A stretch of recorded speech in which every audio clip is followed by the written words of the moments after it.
the community center located on the corner of Center Street and Main Street. C, complete the community center project successfully. Mr. Mortensen, you're up. Thank you, Chairman. This special meeting was requested by Chairman Torres in regards to specific requests for additional requirements to follow permitting processes as well as other city standards. Today, for the FCTA board, I do have present members of staff who would be willing to discuss the concerns that they've had in regards with permitting processes, as well as getting the following the proper building codes and other requirements. None of that, of course, is required to be discussed tonight. One thing I wanted to address is that there was a 241 notice sent to Mr. Uhlorn last week. As part of that 241 notice, I know the language can seem very scary, but I want to make sure that we're focused on what needs to be discussed today. The only things that should be discussed as part of that 241 notice on today's date are issues related to previous permitting requirements, previous compliance with city building codes, and interactions with staff.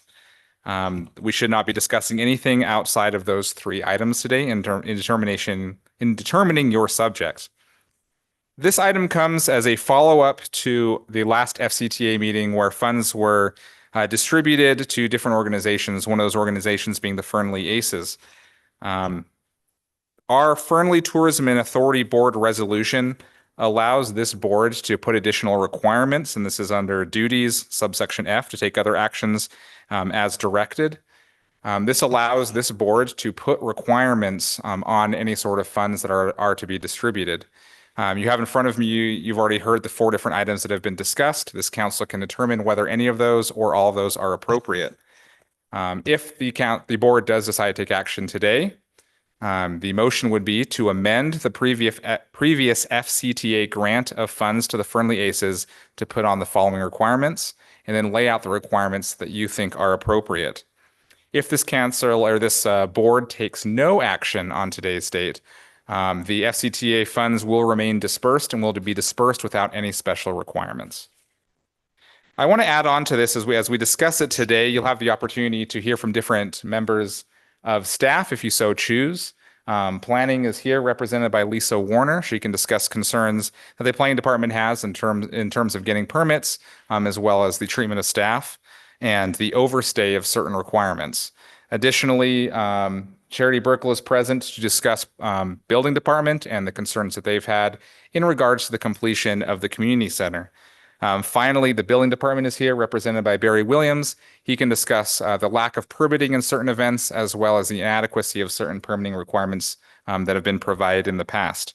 Again, none of this has to be discussed unless this board or Mr. Uhlorn or the Fernley ACEs feels it's appropriate to discuss that with them, but they are present to discuss those and can provide the proper documentation.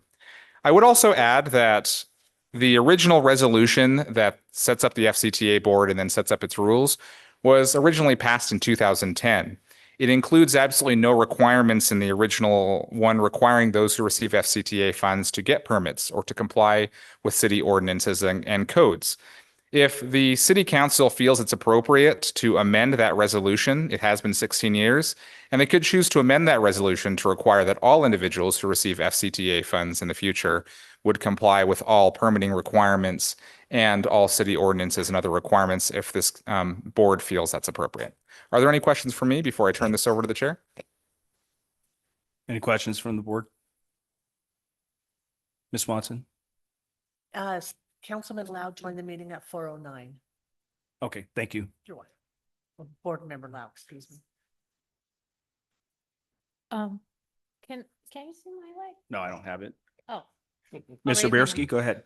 Can you repeat that last part one? I just want to make sure I understand it. FCTA right now, the guidelines that we have don't require any entity that's receiving grant funds to comply with city permits or codes. Correct. It only has a section that discusses the disbursement of allowable uses for those funds, but doesn't put any sort of conditions on the individuals who receive those funds in order to receive the funds that they get.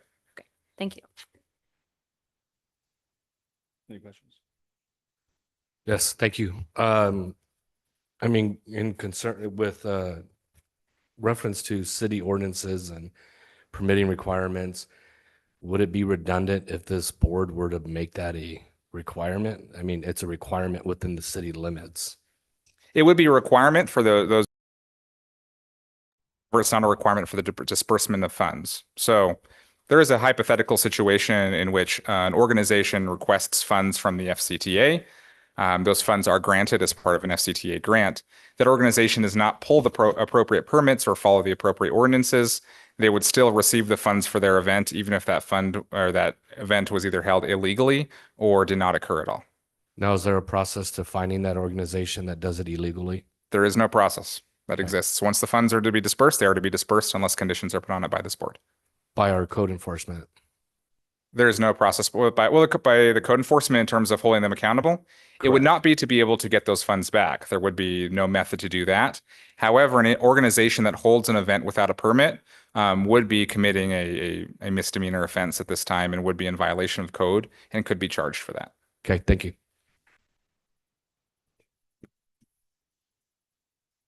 Any other questions from the board? So I guess I would ask, I'm going to start with planning. And would you please give me a rundown on the permits or plans that we have asked for and not received? Lisa Warner, Assistant Planner for the record. In September, we had 2 events that were advertised on Facebook.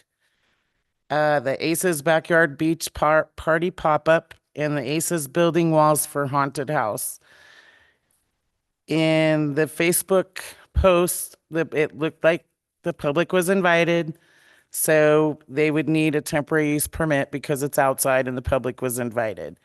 They did not complete the temporary use permit applications for a special event, for those 2 events. And then as far as the other items for planning, the Christmas Villages event, they did receive a temporary use permit that was scheduled to go from 11/29 of 25 through 1/11 of 26. They did complete that process with planning. However, they did not complete a Public Works Park application. So the temporary use permit was granted through planning. The end date was 1/11/2026. Public Works spoke with planning on Monday, January 12th. And the Christmas Villages were still present. So Public Works requested that they be removed. And planning was in support of that because the expiration date for the temporary use permit was 1/11 of 26. And then the last item for planning was as far as the community center. They've been working on that building permit for quite a while. There are options available for them for a waiver because of where it's located downtown. We've let them know numerous times that they could complete that waiver, which would hopefully ease potentially getting the building permit approved, and that has not been done. And that's all I have for planning. And has there been any formal communication, whether email or letters from planning or from the city attorney's office to the ACEs or Mr. Olhern specifically about those items? So in the past, in Lisa Warner, Assistant Planner for the record, in the past, I would have an email thread. I keep those items. We have a new planning technician. And he was out today, so I was unable to check his emails, but I'm fairly certain that the request was sent out that they needed to get a temporary use permit even after the fact. The event was already held, but just the fact of getting a temporary use permit after the fact would have still had them in compliance.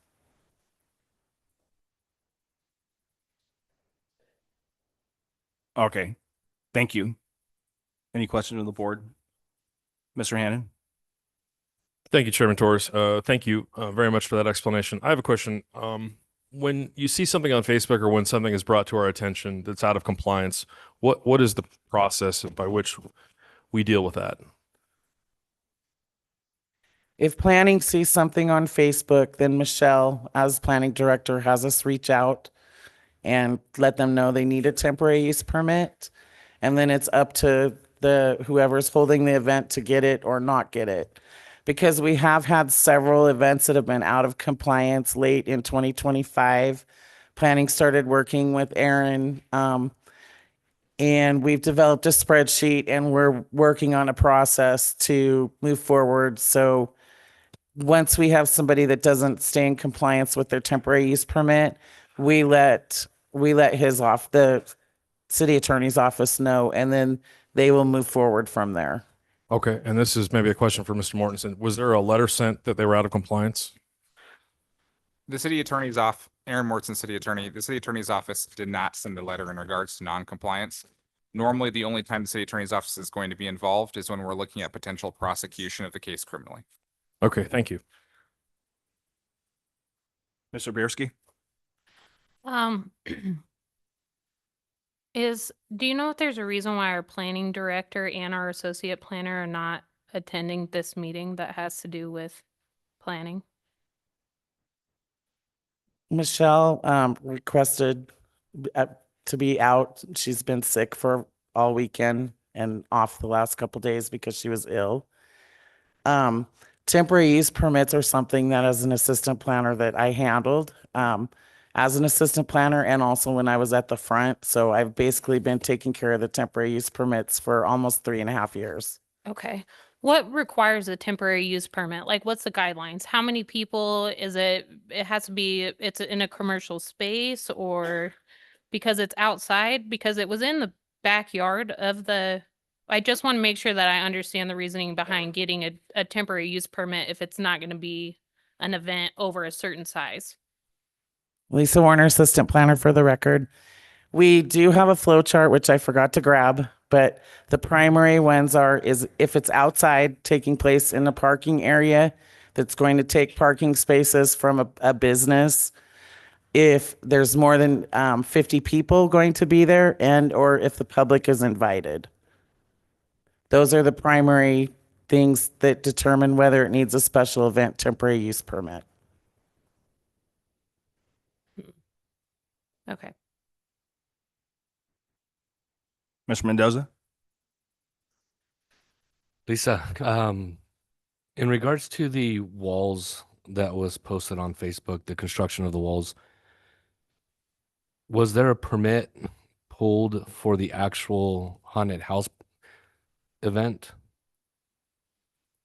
Lisa Warner, assistant planner for the record. Yes, they did get a permit for the Aces Haunted House.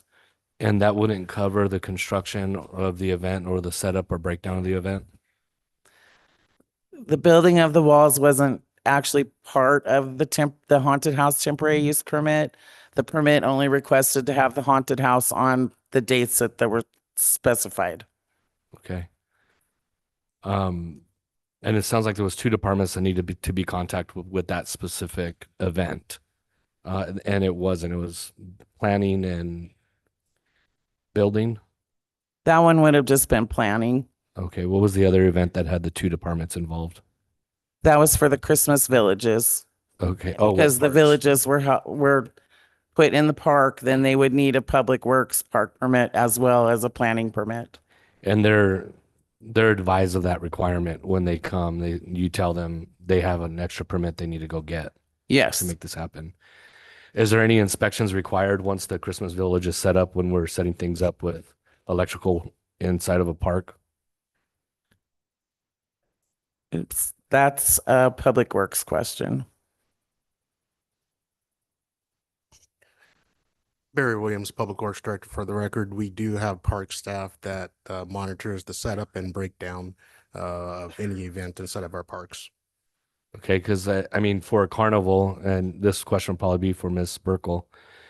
If we have a carnival come into town and they're plugging in generators and wires and all that stuff and bringing power, are we handing them permits? They're probably getting a special use permit, and their system should be inspected for safety and ground fault protection, correct? You're absolutely correct in that, Mr. Mendoza. Sorry, Charity Burkle for the record. However, there have been many occasions with these special events in the past, and I'd be happy to give you a few examples of those where even had they come to the building department, I would have not felt comfortable signing off on those inspections because of the fact that they did not meet the minimum requirements.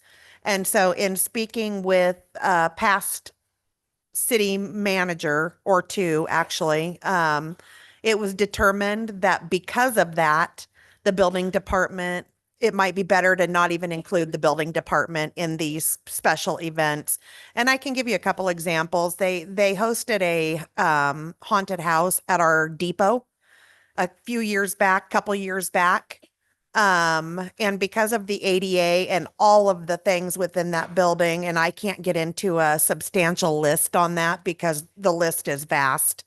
Um, would not sign off on that special event as the building official because of the fact that it's dark in there. There was no proper ADA compliance at all. The stairs are not in compliance. The electrical, to my knowledge, had not been inspected. There was many reasons why. And so after that, it was discussed and I was directed to not be involved in the process of special events because there's many, many times where they are not in compliance. If I can talk really quickly about the Christmas Village at the art park, the reason the building department was not included, not involved in that is because the first couple of years that they operated out there, they literally had extension cords ran and plugged into our power on a pole. And I was not comfortable signing off on that either. And there was also no ADA compliance getting to that Christmas village. And so again, I was directed that the building department just wouldn't be involved in the issuance of these temporary use permits for that reason, because my answer would probably be no 80% of the time. And I don't know if you recall, anybody up on the dais that we did get involved, the building department did get involved in doing an inspection in the property on Main Street where they were doing a haunted house in the old, help me out here. It was the old building where they had the Hutches. hutch, yes. And I would not sign off on that. And that became a big public outcry because I wouldn't sign off on it. And that's just another example of why it's difficult and it puts city staff, my department in a really bad place because if we say no, we're the bad guys. And if we say yes, we're allowing something that we should not be allowing. Well, I think turning away and not being involved is negligent as well. So, And I have no disagreement with that, Mr. Mendoza, at all. And I'm happy to do whatever you folks direct me to do, but I just want to make it known that there will be no's involved and I can't help that. so are the discrepancies created by the event itself or by the existing buildings used? Both, actually. The Christmas Village, I was super uncomfortable because of the fact that there was no ADA compliance to get, people that are in that category to the structures to see them. Now we have those walkways, the concrete pathways that have been poured, but back in the day, that was not something that was there. And there's a lot of things within the building department's purview that we can say, okay, how big of a deal is that? There's some discretion there, but when we're talking about extension cords being ran across from where those structures sat to the power pole where they were plugging in those extension cords, and literally they threw an inch of dirt over them, and that's where cars would drive. Those are the things that I cannot and I do not feel comfortable turning my cheek to. Yeah, I don't disagree. Were you told to not inspect or be involved with certain organizations or with all special use permits? it was all special use permits when we had multiple meetings about these and we tried to encompass, and I don't know if you'll remember this, but we tried to make it kind of a one-stop shop, for a lack of better words, so that folks wouldn't have to go to the clerk and to the public works department and to planning and to building and pay all these individual fees. And there was a big misunderstanding about how the fees looked. And then we were directed to back off that and go back to the original way, which is what people are having to do now. And that's to go to each individual department. And at that time, when these certain circumstances and instances came up, it was just discussed that it might just be better because, I would take the direction of my supervisor, and if I was told to sign off on something, I most definitely would.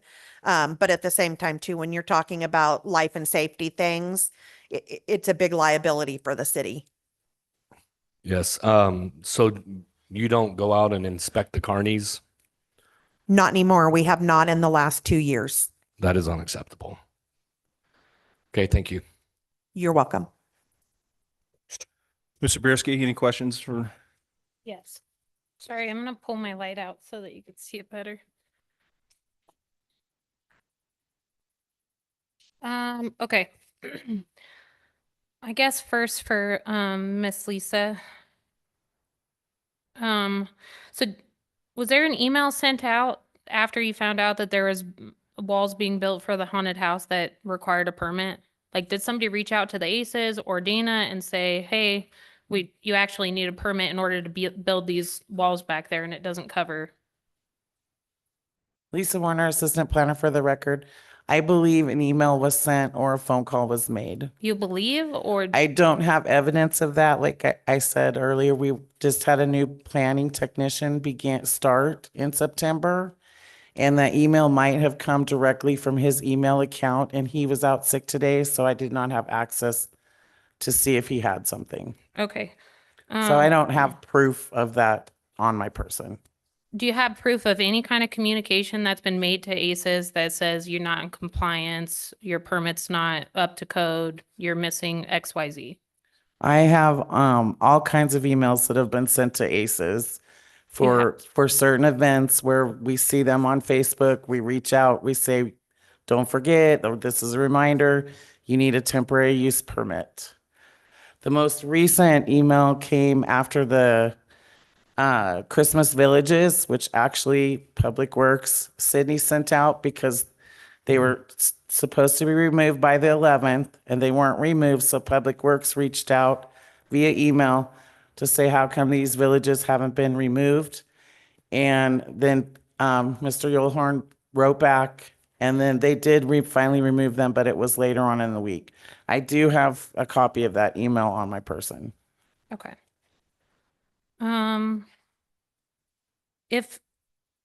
If there's requirements that aren't being met for permits, then why are we still handing out permits?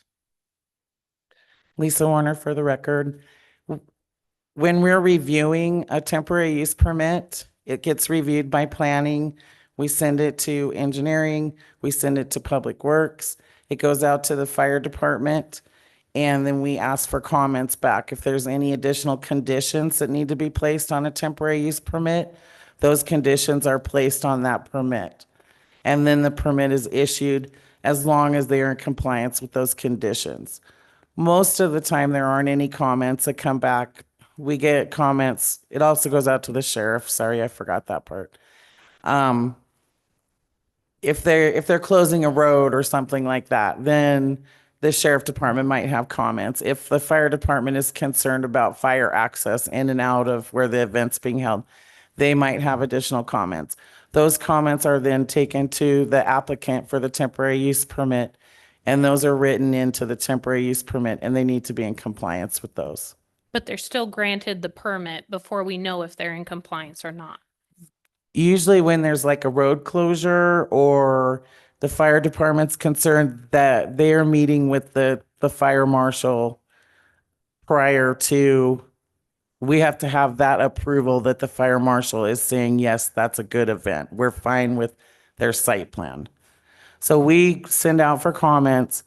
Then we get approval from all of those people before we issue the permit. Okay, so outside of the backyard, has ACES been granted permits for all of their events? With the exception of the backyard beach party pop-up and the building walls within the last year or for 2025. But they've met all of the guidelines for all of their permits outside of that. So far, yes. Okay. Thank you, Lisa. My next question is for Charity. Whose decision was it to take you off of temporary use permits? Like how was that decision made? Who within the city decided that you're not going to be on temporary use permits anymore? We don't need you for the process. It really didn't go down like that. We had multiple meetings with all of senior staff and our city manager at that time to talk through, because we were trying to change the process to make it that one-stop shop concept. And in the process, that was being discussed around the same time that maybe around the time that the Christmas Village was coming in. And nobody ever looked at me and said, do not get yourself involved in that. But I did bring to their attention that there were several things that I would not feel comfortable signing off on. And it was stated from a previous city manager that then maybe it's best because these are temporary things, right? Like if someone's going to do a temporary construction shack on a construction site, I would go out there and look. We would issue a permit for like the electrical tag so that we could look at the grounding and all that. And we would go do an inspection, but these special events pose a very, very large problem for the building department. And I don't know how we get around that. I don't know how, if you go back and look historically at the ones that have been declined, and the most recent one would have been that haunted house on Main Street. That caused a huge, huge uproar in here. And, I can take that, but it needs to be supported all the way up and down the chain if a no is what's going to happen. And I think honestly, historically, and I'm probably going to get in trouble for saying this, but I think we have said yes to a lot of things to avoid the uproar. Right. That's my opinion of it, and that's 12 years of an opinion. I think it's this the longer that this meeting goes on, it's getting harder and harder to justify the meeting, because it very much feels like this is an inside issue and not as much of an outside issue. And I'm not speaking about you personally, but maybe communication between the departments. And then if there's certain rules that are being followed with this city manager, and then that city manager's gone, and now we're reinforcing rules that city manager got rid of, then I have no idea how anybody could follow. Charity Burkle, for the record. Ms. Oberski, just for the record, I would like to say there has never been a written policy within the city that I know of, that I've ever seen, that says these are the departments that will be involved in a temporary use permit. So there has never been anything on paper as far as a procedural document, I guess, for the lack of better words, that says this is who will, look at these temporary uses, and this is how that process looks, and this is how it will get done. It's just been, okay, well, this is how we've done it in the past. And those are things that we are working internally as staff to improve. And that's what sparked the conversations about making it a one-stop shop type of process. And if you remember correctly, there was a lot of public input about the fees. Even though the fees were not different, they couldn't understand. There was a lot of folks that did not understand how those fees all added up if they did it separately. So, with all due respect, there are a lot of things that staff have tried to do to make things better and have been shot down and been disapproved because of the lack of understanding. Yeah. And again, that's my opinion of it, because I was involved in all of it. I think the most important thing is that we have written policies that we're following for things. And like I said, every staff member or every senior staff member in this building is currently working on doing that. And then when it has to come up to the next level, and if it causes an uproar of the community and it comes before you guys, and I'm not saying right, wrong, or indifferent, some of those things have been shut down because of the lack of understanding Yeah. and the lack of remember- clear communication. Aaron Morrison, City Attorney, I do just want to correct the record a little bit. There is a written temporary use process as well as a written park policy. Additionally, the special event temporary use permit is included in the code. Charity Burkle, for the record, I believe the policy that you're talking about is code related for the planning department on the temporary use, but not citywide about who is inspecting it, who is reviewing it, those types of processes. That's correct. Every individual, Aaron Morrison, City Attorney, every individual department has their own specific policies that they follow, their own written policies that they do follow in order to do it. In 2024, there was passed a universal policy, but that was repealed later by council. So the individual policies of each department still hold.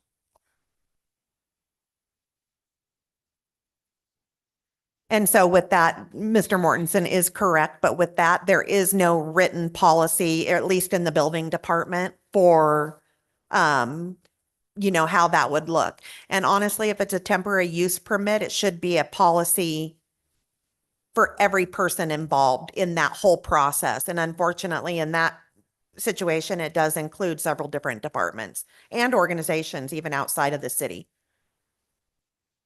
Right. So I guess I'm just not sure if I can put this fully on the ACEs, or if it's a problem with the way our code is written and the way people are submitting permits and the turnover rate that we have within City Hall at the planning department, lack of communication. The art structures that we had up at the art park long before we had the walking path, would those not have been ADA compliant either? Because nobody could have walked to those without the walking path, but we had those art installations installed long before we had the Christmas Village. Charity Burkle, for the record, you are correct, Ms. Oberski, and that was before I was in charge of the department, Okay, long before. thank you. Mr. Hannon? Thank you, Chairman Torres, and thank you, everyone who's enlightened us on the issues. It's crystal clear. I mean, it's without a doubt in my mind that there exists a problem. The question is, was there a policy in place that said if you don't do ABC, you don't get the funds? And I don't see that. I agree wholeheartedly that there is a massive problem here. And the more we talk, the deeper the hole gets that we're in, and sort of uncovers more and more and more deficiencies, which the council and the FCTA board looks like we need to work on. Pretty crystal clear to me. So I'd like to see some agenda items placed. And I don't want to go in reverse. I want to go forward. I wholeheartedly agree with you that there are major deficiencies that are completely unacceptable. I do have a slight problem holding folks accountable. And as Ms. Burkle said, we were sort of doing stuff a certain way, and this has sort of been the trend of Fernley, is we're growing and we're expanding. And the good old days where we just handshake and a nod and a sign on the dotted line and go ahead and do it, and nobody really followed up, those days are over. They're coming to an end, it looks like to me. And I'm okay with that. I think that we need to hold people to a higher standard. And I myself bring things to code, and I bring things to buildings department that I'm frustrated with. And repeatedly I'm told, well, there's a lot of them like this. And so if we do one, we have to do them all. I think we have to get over this hurdle, this hump. I'm looking for a motion or a future agenda item by which we set standards and guidelines so this never happens again. We cannot allow this to continue. We can't hold, I don't think, my personal feeling is we can't hold folks accountable for things that we want to change after we start playing the game. So we need to go back. This cycle, in my opinion, is done. I hope that I hope that they comply with the requirements of the city. And if they don't, then hastily we revoke those permits and stop those particular events if they're not conforming to the standards. in the next cycle. I would love to see some renewed effort to create legislation that will tighten all this down so we don't have this problem. I don't ever want to talk about this again. I think this is, it's embarrassing, it's frustrating, but it's long overdue. And so with all that said, that's my opinion. I guess we have to open it up for public comment unless there's any, we're running out of time here. And Aaron Morrison, City Attorney, very briefly, Mr. Ularn and this Fernley Aces need to be given the opportunity to present any witnesses, evidence, or testimony they want to provide before that public comment is open. Okay. I got one Mr. question. Mendoza, go ahead. Yeah, I'm assuming from the things that I've heard within the city and outside of the city that there was an actual issue, and the reason why we brought Dana and the Aces here, and the reason why he was noticed. So, is there anybody here that will speak against the issues that we've actually had and the reasoning of why he was actually noticed, so that we could get on that and allow him to speak? Charity Burkle, building official for the record. I would actually like to speak to this, and this is not a personal issue. I am very much a person who believes that, you can have a disagreement and the next day we're done and we move on. As far as the community center goes at 10 North Center, the permit was submitted to the building department in January.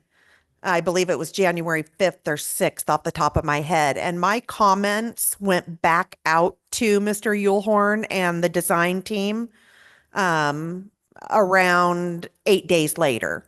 So that permit sat in my existence for 8 days, which is a pretty super fast turnaround time for a plan review.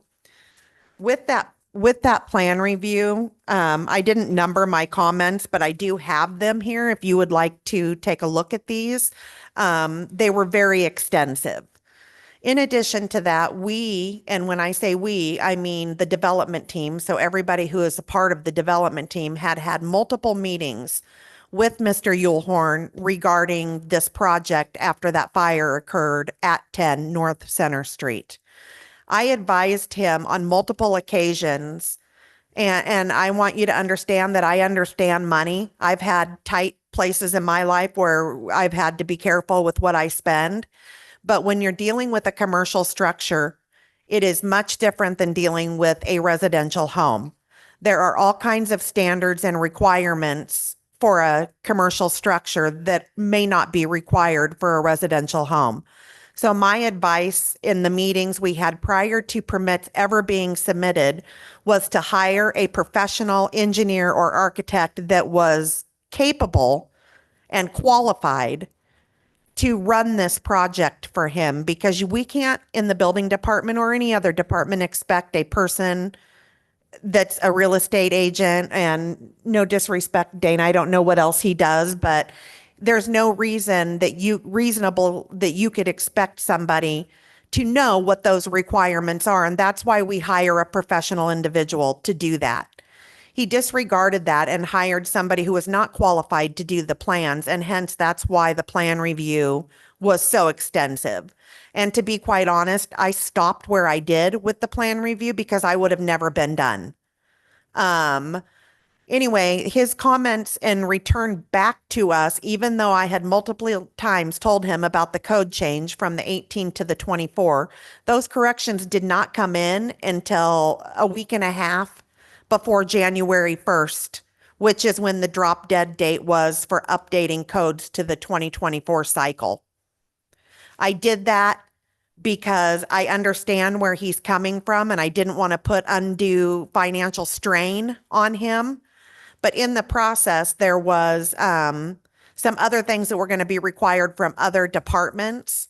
And I took the time out of my day to stop and call him and make sure that he understood what those things were, because of the fact that I know somebody like Dana isn't going to understand what all of that means. We couldn't expect them to. And during that conversation, I was met with a lot of frustration, being told that I can't do this and I had all these comments and I'm doing this and I'm doing that. And I had to stop Mr. Yulhorn in the middle of that conversation and explain to him that the reason I was calling was to make sure that he understood. And I went out of my way to call and make sure that he knew what he needed to do to get this going. So I guess I was a little disappointed in the way I was treated because I did go out of my way and over and above to make sure that he understood. And so really that's as far as the building department goes, that's where my frustration lays, is that we have all invested a lot of time in trying to make sure that he knew where to go. And all of those things were ignored. And then we get told, you never told us that. We did. We had multiple meetings along the way, and he was advised very greatly about what requirements needed to be met. So I kind of feel like we can help lead somebody there, but we can't make them drink. And I feel like every staff member in this case did exactly that with what the requirements were. And that's all I have to say about that. Man, Go ahead. Thank you. Has there been the same experience with any other departments? Barry Williams, Public Works Director for the record. For the Public Works side of things, the issues that we're having is basically complying with the TEP process. So when a person comes in to apply for a temporary use permit, everything is spelled out, all the steps that need to be taken. And we hope that everyone would follow that process. And the issues that we've been having is those processes have not been followed the way they should have been. So that's pretty much all Public Works is asking for, is just to follow those processes the way it just helps us do our jobs better, because we spend a lot of time processing those temporary use applications. Have you been approached with hostility or anything like that in regards to getting that process correct with the ACEs? Barry Williams, Public Works Director for the record, not me personally, but my members of staff have. My previous admin has been upset by Mr. Yulhorn extensively throughout the pretty much ongoing for 2 years straight, to where she didn't even want to work with them. But she's no longer with us, so I don't have that information in front of me. I have my admin here that may be able to speak to a couple of current issues. Sydney, if you'd like to speak up. Sydney Velisca, Public Works Admin for the record. I have had multiple emails with Mr. Yulhorn explaining the process, including an entire phone call with Mr. Yulhorn regarding his want to host the music and murals at the out-of-town park this year, and that the time he is looking at, there is a conflicting schedule that may prevent that it would have to start down at planning with the TUP and be approved by the sheriff's office for parking. He was wanting to use some of the parking for vendors, and that would block that area off as an exit and an entrance. And that is at the key end of the softball and baseball seasons. So I did have an entire conversation with him. I have sent multiple emails explaining like the entire process to him. I have received a couple emails that also included the mayor and Barry that kind of caught me off guard a couple times because we have had the conversations. One of them, the most recent one, he said that he had applied for a TUP with planning. When I checked with planning, there was no TUP, so that kind of caught me off guard because normally planning is very on top of that. Once they are approved on their end, they push them down to my end. And that is all I've really had with him. Okay.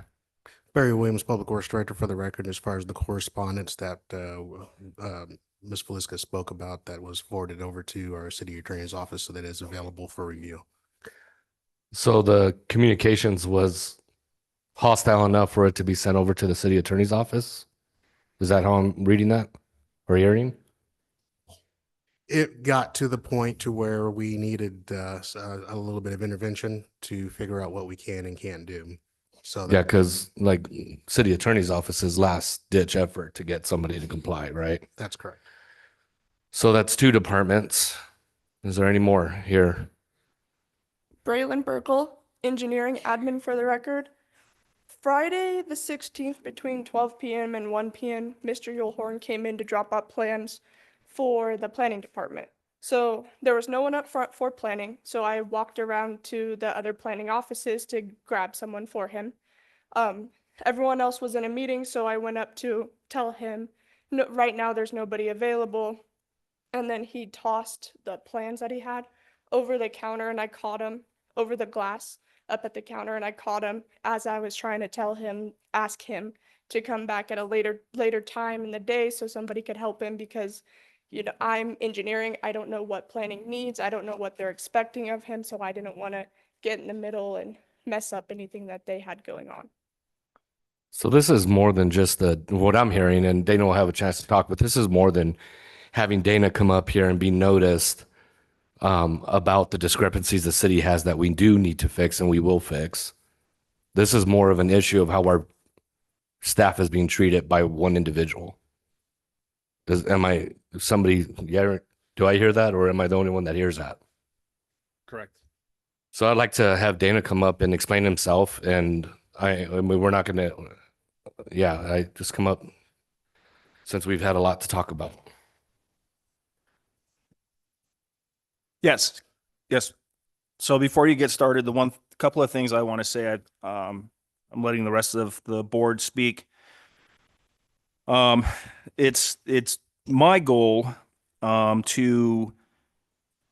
this item is to take off item C and to take off item B in regards to possible freezing of any FCTA funds. And I'd like to stay on only A because I know that the building is much more extensive and it may take some time. If I'm correct, I have been told that since this notice came out and this was agendized, that the other members of the FCTA, or I'm sorry, of the Fernley Aces, have actually turned in temporary use permits and planning temporary use permits for other events already. Like one of the events, you're already turned in paperwork 4 months out. So my understanding is things have kind of moved forward pretty quickly in the last 2 weeks from the Aces on things that hadn't been done up to this point. So I just want to make that clear that the Aces appear to have taken motions on their own to fix this problem. And I also, whoever makes the motion tonight from this board to take off B and C. I think we just need to stick with A. And I want to make it really clear that my reason for asking this was due to concerns from staff. My main goal on this is I'm not looking for punishment. I'm looking for compliance. Like I want to give you guys all the money that we can possibly give you. And that's for everybody who comes in and asks. I'm just looking for compliance. And I'll be the first one to say, we are not doing what we need to do as a city to make sure that compliance is easier met. All right, so just those caveats, and then go ahead, you have the floor, sir. Okay, Daniel Horn for the record. I'm glad you took off B and C because those are building department concerns. They don't have anything to do with the FCTA. That building is not owned by the Fernley Aces. It is owned by the Fernley Improvement Club, which I'm also the president of. But that's the only tie-in between the two, other than the fact that the Fernley Aces manages that building for Fernley Improvement Club. They handle the scheduling of events and things like that for it, handle the maintenance of the building. But that building is fully owned by Fernley Improvement Club. It's not anything to do with FCTA. Secondly, I appreciate you recognizing that we have made efforts to try and comply, because we always do. Every time we've been notified about something that is going on with our permits that is out of line, we've done what we can to correct it. We've been trying now for about a month to get a permit for music murals and margaritas. That event happens in May. And we applied, I believe, on the 4th or 5th of January. That event takes an awful lot of effort to get the vendors in place, the sponsors in place, the money that we need to make that happen, line up the stage, the musicians, everything. It takes an awful lot.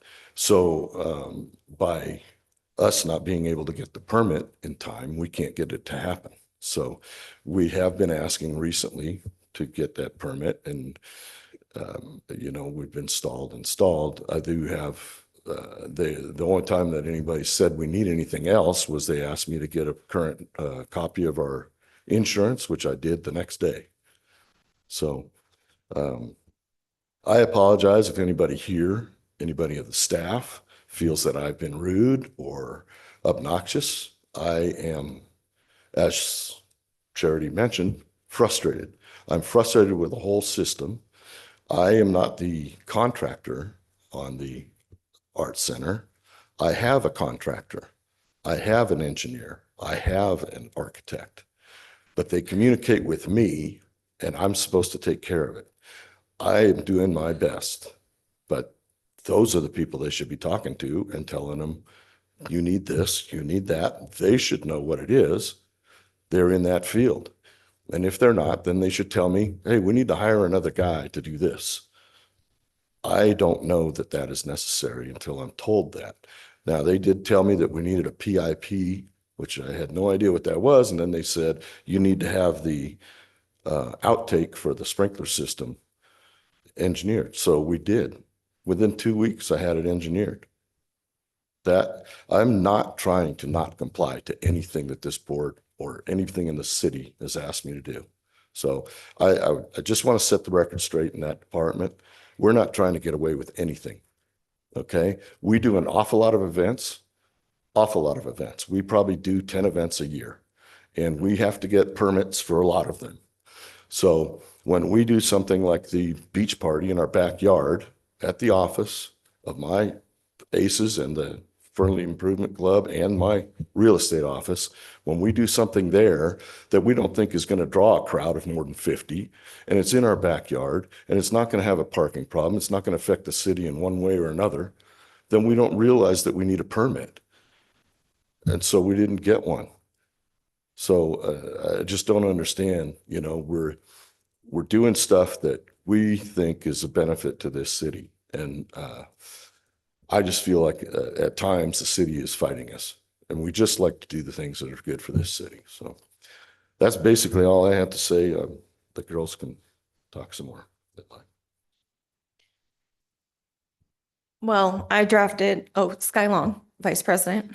Sorry, I'm not used to this. I drafted the papers that you see before you, and they are in response of the list of items of concern that Aaron gave us previously, which a few of those items have now taken off. Maybe you guys can look at those as a guidance of,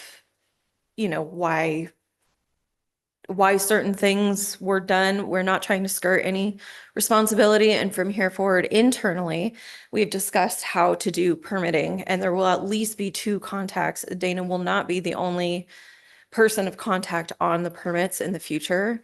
The rest of us, there will at least be 2 or more people to contact if there's any issues.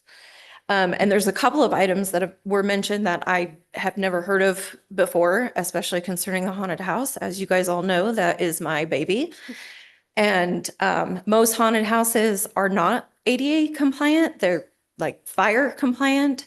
I would love to have a specialty option, or maybe 2 haunted houses where there is an ADA option, because I think that those people should have access. But most haunted houses aren't that way. Jamie Daniels, for the record, Fernley ACES board member. I just want to say thank you guys for talking through the issues as far as permitting goes, because as they've said, we're trying to comply. And when we don't know that there's a problem, we can't fix it. But also the processes change, which sounds like it's a frustration within the city too. processes change or the requirements change pretty frequently. So it makes it really hard for us to comply when we aren't really sure what we have to comply with. So the requirements need to be very clear for what constitutes an event and when we need to have a permit. You know, do we have to have one if we're in the backyard of our place of business where our business license is for the ACEs? And we have, 25 people there? What constitutes something outside of what might be considered normal course for the ACEs? So things like that would be really helpful. We'd love to sit down with you. It is our desire to work with you guys to make things better and to keep on doing the things that we do for the city. We want to have a good relationship with you and with all of you to make sure that we can do these events and that we can keep doing good things for the city, because I think the things we have done have been a huge benefit to this city. And I also wanted to say, like, the building, the haunted house walls, as mentioned as an event, and I know we're going to talk about, hopefully in the future, how we can go forward. But as an event on Facebook, yes, but actually what that was is an invitation for our volunteers to come and help build, not like an event for everybody, but it was because our volunteers were asking, when are you going to do the build? So we made an event on Facebook to say, this is when we're building. So if you're coming to build, this is it. So if that constitutes an event, we definitely need to know, but we do need a lot of help to build that. Yeah, I was So- wondering if the loophole is individually requesting people to help as opposed to the organization requesting for people to help. And that might be. And Is that a so- loophole, Lisa? Is that the proper wording if that's what we want to take? So we're not creating special events when we're asking volunteers to help? Lisa Warner for the record. On that one, that it was just a post that was seen on Facebook. It looked like the public was invited. And the flow chart that we have is very specific. If it's outside, if there's potentially more than 50 people, then a temporary use permit is required. Have you guys seen that flow chart? I don't think I have ever seen it. I don't know if Dana ever has, but no, not to my knowledge. The build itself is definitely not more than. I would love it if more It than would 50 Yeah, no, people would I show up. disagree. I mean, it would get done so fast. I will publicly say I do disagree with the building not being involved with the haunted house. There Oh, is sure. construction of walls. There's egress issues that need to take place that are not only just a building issue and a compliance issue, but a fire issue for getting people out. Like, codes are in place because people died. Yeah, So no, we want it to be safe and we want to do things Correct. right. So for sure, we're willing to work with you on whatever that looks like going forward, but Awesome. we definitely need to know in advance also. And we do always make sure that there is access to get out in all sorts of different areas. There are hidey holes everywhere. I'm really yeah, I thorough just about concerned that. about the carnies coming to town and doing something weird, and we're not looking at that stuff. Yeah. So And Aaron Morrison, city attorney, I do want to clarify that the rule is if it is open to the public or it reaches over 50 people, then it requires it. So if you have less than 50 people, but it's still open to the public, it'll still require that event permit. Does it matter if it's at our place of business and considered part of like what would be covered under our business license? Because it's The rule is within- outside. So if it's outside, then it needs to in be a fenced backyard that's closed? even in a fenced backyard that's closed. Okay. As it currently stands. Members only of the ACES group? If it's members only, that's just fine. And that's why if it's posted in a public Facebook group, then our presumption is that it's an invitation to the public. Okay. If it's members only, and Lisa, you can clarify if I'm wrong, but it does not require you to get that temporary permit. Sky, would you, Lisa, would you please get that flow chart, not only to ACES, but also maybe we can post something under FCTA so that anybody that's looking to do anything as far as, where they may need a permit, they can just go to our website, pull it up, the flow chart's there, and then they can see if they need one or not. Lisa Warner for the record. Yes, we can do that. We have been pretty good about sending out that flow chart. I think we developed it maybe about a year ago. So I'm kind of surprised the ACES hasn't seen it, because I know I've sent it out to a ton of people. Okay. But we definitely can get that posted on the website and to the FTCA and anywhere else we need to have it. So it's out there. Okay, thank you. I would really appreciate that because Yeah. I did a ton of research to make sure that we address the items to show that we were doing our best, and I have not seen that. Okay. Do you have anything else you'd like to comment on? Jamie Daniels, I just want to say thank you very much for talking to us about this issue. And we are sorry for the things that haven't been done quite right, but we are working hard internally to make these things better, to make these processes better for ourselves, for you, and for everyone involved. We do really appreciate your support and the support of the city. And we just want to have a good partnership to be able to keep doing these events and keep bringing things to people of Fernley. And I can tell you for speaking for myself as well as this board, we appreciate that, but we also cannot ask you to improve and do a better job. Any of the nonprofits, if we're not willing to look within ourselves and make our processes better and communication clear, we have to fix that. And that was more than obvious tonight. So I appreciate you guys coming down and talking to us as well. Thank you. Mr. Hannon? Thank you, Chairman Torres. Thank you guys for coming up. Told you during the FCTA, you're like the model child of the FCTA grants. You guys have done a great job, and so I thank you for that. I just want to say one thing, because I'm going to get beat up if I don't by the staff. We all support our staff 100%, and we have to be polite and we have to get along. And Fernley is what they call it. And so I would just want to keep it that way. I said something a few weeks ago about 2026 is a new year, and let's keep it positive. Good Lord. I don't know what happened today. I think we covered a lot of ground. I think we did a lot of good, and I think a lot of good is going to come out of it. But I just want to reiterate for the staff, we have to be polite. We have to get along. We have to be cordial.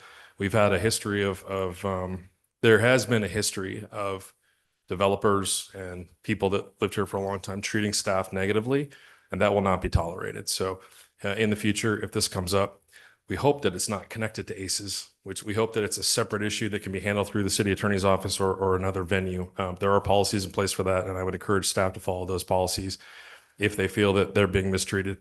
That will not be tolerated. But I wish you all the best on your events, and I thank you for coming here today. It's been a rough day, and I think we all learned something. I think Chairman Torres, I echo in sentiments where I think we bear a lot of responsibility from some of this, and we have a lot of work to do. And I think together, collaboratively, we will work together and make Fernley a better place. So thank you for coming today, and we look forward to positivity, and let's all be nice. Thank you. Thank you. Do we have anybody else? I have to open this up before we adjourn. Do we have anybody else in the audience who would like to give public comment on this item?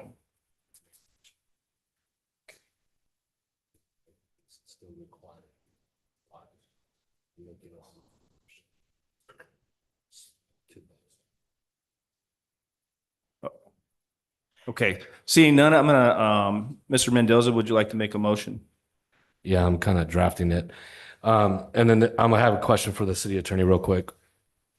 In regards to this item and making a motion, since it is a discussing impossible action, instead of requiring the ACEs to follow everything that we've listed up here in this 2.1 item, can we just make a motion for all FCTA recipients to follow these things? Because everybody needs to be following these, and we want that to be known and upheld with the FCTA. Aaron Mortson, City Attorney. I don't think we can, because we didn't agendize it as such to include everybody, to give everyone an opportunity to do so.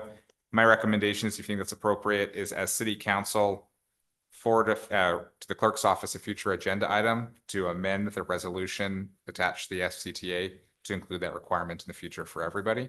Okay. And that way we can notice everybody and have it as a City Council meeting. Sounds good. Thank you.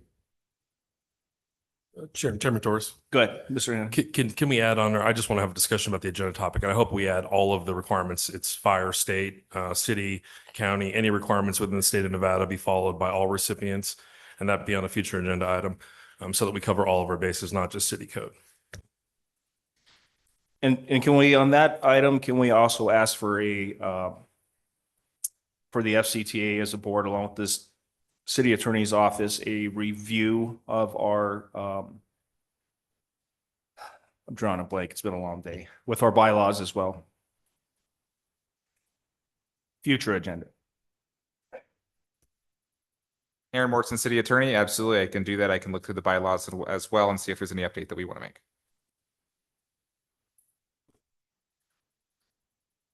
All right.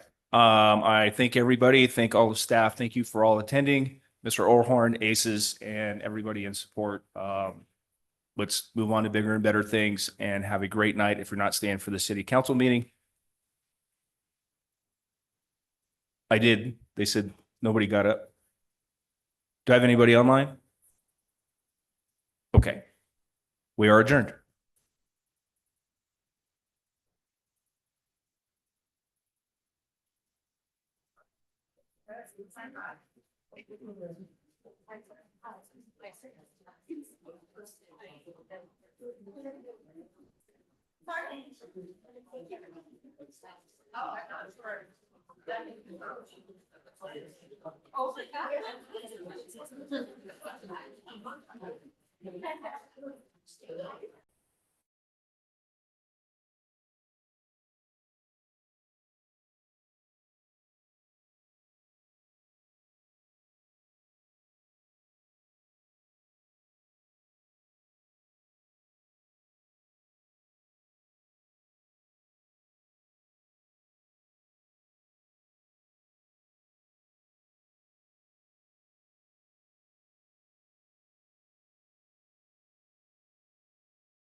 All right, good evening. I'd like to call this Fernley City Council meeting to order, February 4th, 2026.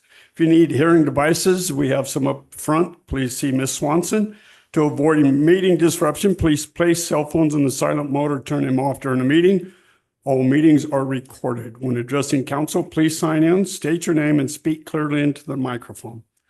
Introductory items, 1.1 Pledge of Allegiance, and I've asked Councilwoman Zaberski to lead us in that.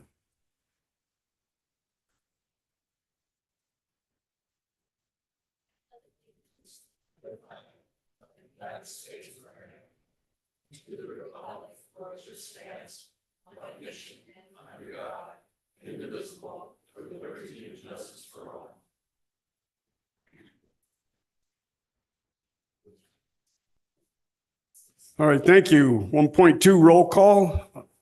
Ward 1, Councilman Hannah is present. Ward 2, Councilwoman Zaberski is present. Ward 3, Councilman Lau is on Zoom. Ward 4, Councilman Torres is present. And Ward 5, Councilman Mendoza is present. Line item 1.3, public forum. This is a portion of the meeting devoted to the public. The public may comment on any matter that is not specifically included on the agenda as an action item. Item not included on this agenda cannot be acted upon other than to place them on a future agenda. If you wish to comment, you can do so in person at the meeting. Raise your hand feature in Zoom, *9 if you're participating via phone.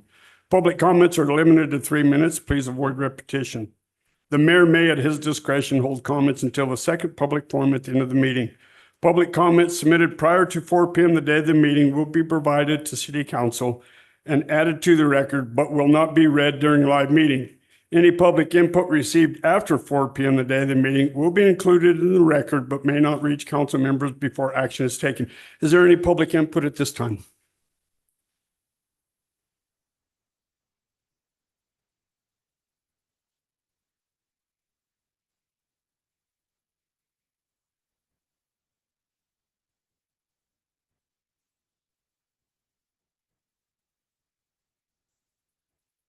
Evening, council members, and honorable mayor. Don McGuinn, Fernley resident for a long time, for the record. I just want to publicly say that I want to commend our sheriff's department for the good job they do. A while back, I had the opportunity to take Deputy Chief Branningham aside and talk to him about an issue I had, and he listened very nicely, and he took quick action, and I was very pleased with the quick action he did. He listened to me and about my concerns, and the next day, things happened. I also want to ask, I know I should probably address this to Park and City Utilities, whatever you want to call it, department, but with summer not too far off, especially with this weather, seems kind of springy, is there any thought to maybe bring in the swing set back that was in the in-town park? I'm not sure if that aligns with the plan for the park, but that had been there for many, many years, along with some other um, toy rides that the kids had many, many years ago to ride. And I know that I've seen some slightly older kids getting into the baby swings. And that was seemed to be the only park that had adult swings. So I don't know if that'd be considered for down the road to have put back. And that's all I have to say. Thank you for your time. Thank you.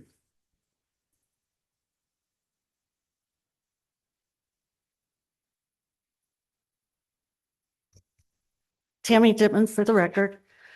I'd like to apologize for my post on social media, but there's a reason that I did post it. And it seems like the city of Fernley has no problem putting people's Fernley residents' names on agendas and attacking them.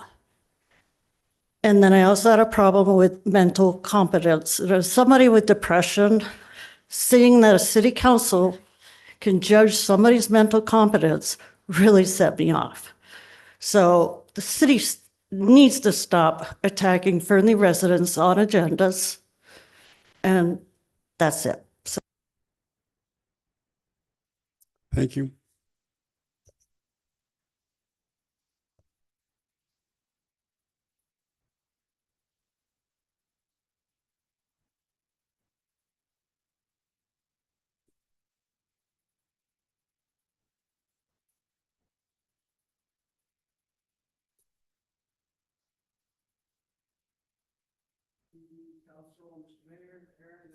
Again, so I'm going to ask for an opinion on something that's going to happen in our city. So I'm recuperating, I'm at home doing the dreaded Facebook search stuff. And there's a big protest tomorrow at our high school. There's a lady on Facebook that is firing this all up. Okay. I don't believe it should happen. They're underage. My whole family's blue. They're all retired. So by them protesting, they are saying that ICE and NHP and NHP and all the Secret Service people, all those people don't mean anything. They're protesting about what they're doing in our country, in America. Okay, I'll get off my high horse. I don't want to go political, but it's growing by the minute. So I looked into the school policy and they are considered, as the same school I went to back in black and white TV days, an open campus. So they are allowed to leave the campus at 9:45 to like 11 for lunch. That's when they say this is going to happen. Okay. I don't know what we can do to stop it, but the prior meeting we had, I'll be honest, guys, that was a great meeting. I think a lot was accomplished. There was a lot of gray areas. I hopefully we put that together because I know some of the people in town have been struggling with that. So I commend you all. That was a pretty good meeting. I think a lot was accomplished. With that said, I think it's an illegal assembly without a permit. There's over 50 people. They're going to be on 95. And I don't care about the parking because they're already at school. So I'm going to approach you guys. I need your opinion. I don't know what we can or cannot do, but that means law enforcement would have to be at the high school because at the minute they step on the 95, they're breaking two of those laws. No permit, over 50 people, and it's on public property. I don't agree that high schoolers should be leaving school for a political protest. That's just my opinion. I don't want to get on my high horse. So I'm going to leave it to you guys. You're all very smart. I don't know if police can help us on that, but I do think they need a permit. I think if they didn't have a permit, we should stop them and let them regroup. If they want to take the time to get a permit and do it legally like all these other people do, then let them have their protest. But it is scheduled for tomorrow, and I can tell you right now, it's growing by the minute. I don't have high school kids anymore.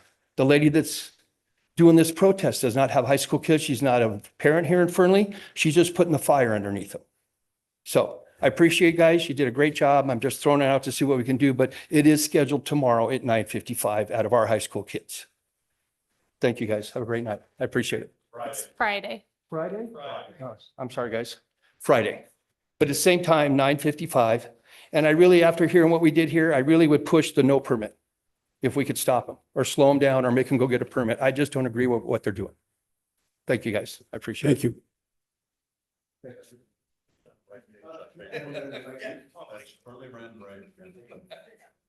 Any other public participation? Anyone on Zoom? No. Okay. We'll now move on to line item 1.4, approval of the agenda. But before I ask for the approval of the agenda, I'd like to see on that approval that line item 3.1 is moved to the March 4th meeting. Councilman Hannan. Aaron Mortson, City Attorney, very was gonna- briefly. The reason for that continuance item 3.1 is that any meeting requires a 241 notice if it is to discuss alleged misconduct. In this case, we were unable to locate Councilman Lau in order to serve him. The 241 notice to be able to discuss alleged misconduct. And therefore, the only other solution is to notice him by certified mail, which requires 21 days, which is why the March 4th date would be required. Thank you, Councilman Hannan. Thank you, Mr. Mayor. I'd like to make a motion to approve the agenda with 3.1 moved to the March 4th, 2026 meeting as presented. Looking for a second. I'll Council- second. We have a motion by Councilman Hannan, seconded by Councilwoman Zabriskie. Please vote.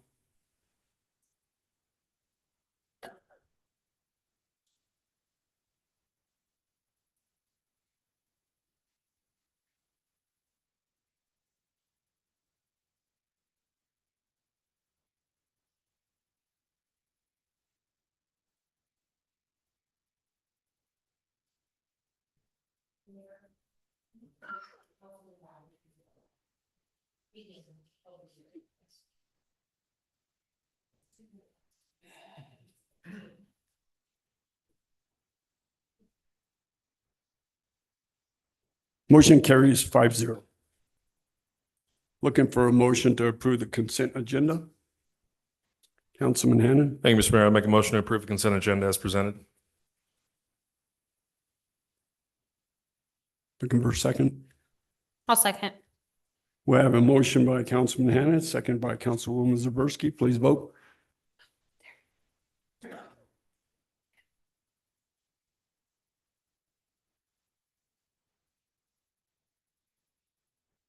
Motion carries 5-0.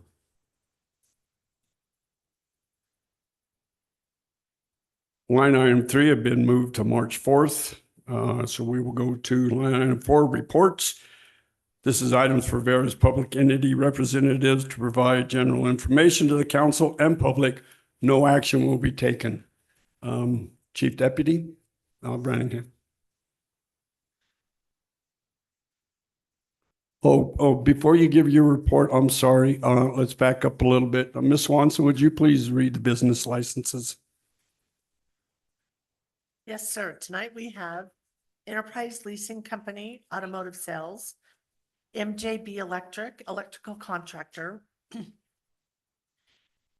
396 LLC, Plumbing HVAC Contractor, Roland Kettleson Architect, Architect Design and Service, Spectrum Pacific West, Telecommunications Service, Johnson Controls Building Solutions, HVAC Contractor, Battleborn Geckos, Reptile Breeding, Silver State Energy Handyman, Gwynn Consulting Engineer, Civil Engineering and Consulting, Driven Off-Road NV LLC, Vehicle Repair,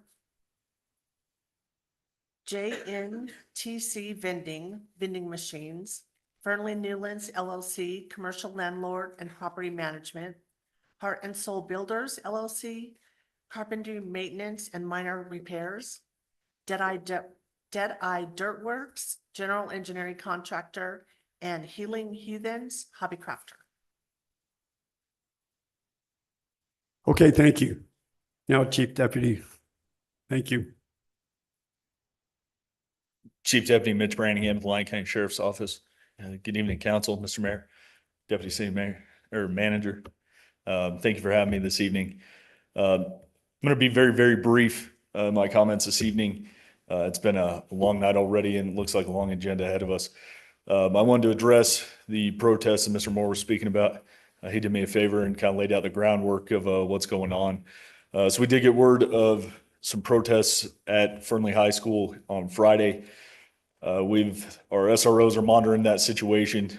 Right now, participation in the protest is unknown. We are anticipating that we're going to have a significant number of kids that do participate in the protest. We are going to have an increased law enforcement presence both at the high school as well as the China Chef parking lot, which is where the protest is supposed to end. They're going to be walking along the roadway down to the parking lot there to conduct the protest. This is the best information we have at this time. So we're going to have some increased law enforcement presence in that area as well as along the route. As far as a permitting issue or something like that goes, that's not a sheriff's office matter. So if the current circumstances don't change, the plan is to monitor the protest, make sure that we don't have any escalation and turning a protest into a riot situation or things becoming violent or property damage occurring. And our plan is to monitor and intervene at the point in time that we see escalation in that situation. That being said, I'd be happy to answer any questions if you have any. Councilwoman Zaberski? Oh, I'm sorry. Okay, thank you. I guess, Councilman Hannan. Thank you, Mr. Mayor. I just want to thank you for being responsive to the Councilman- community and doing all you can. So we really appreciate it. Yeah, thanks. Councilman Mendoza? Just for clarification, if there is vandalism of any sort or law breaking, the students will be arrested appropriately, correct? That's a very, very hard question for me to answer. We're going to take the most aggressive law enforcement action that we can in order to correct that behavior before that happens, and then in the aftermath of it, holding them accountable to the highest levels allowable by law. We definitely don't want to infringe on anybody voicing their opinion or having free speech or anything like that. So No, absolutely not. Our stance is always to protect everybody's constitutional rights to the fullest extent that we can, but applying appropriate legal accountability on the back end at the point in time that things become criminal in nature. thank you.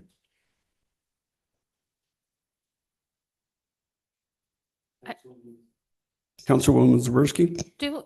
Does the sheriff's office enforce like truancy rules? Yes, we do. So if kids are out of school, do you get a warning for truancy?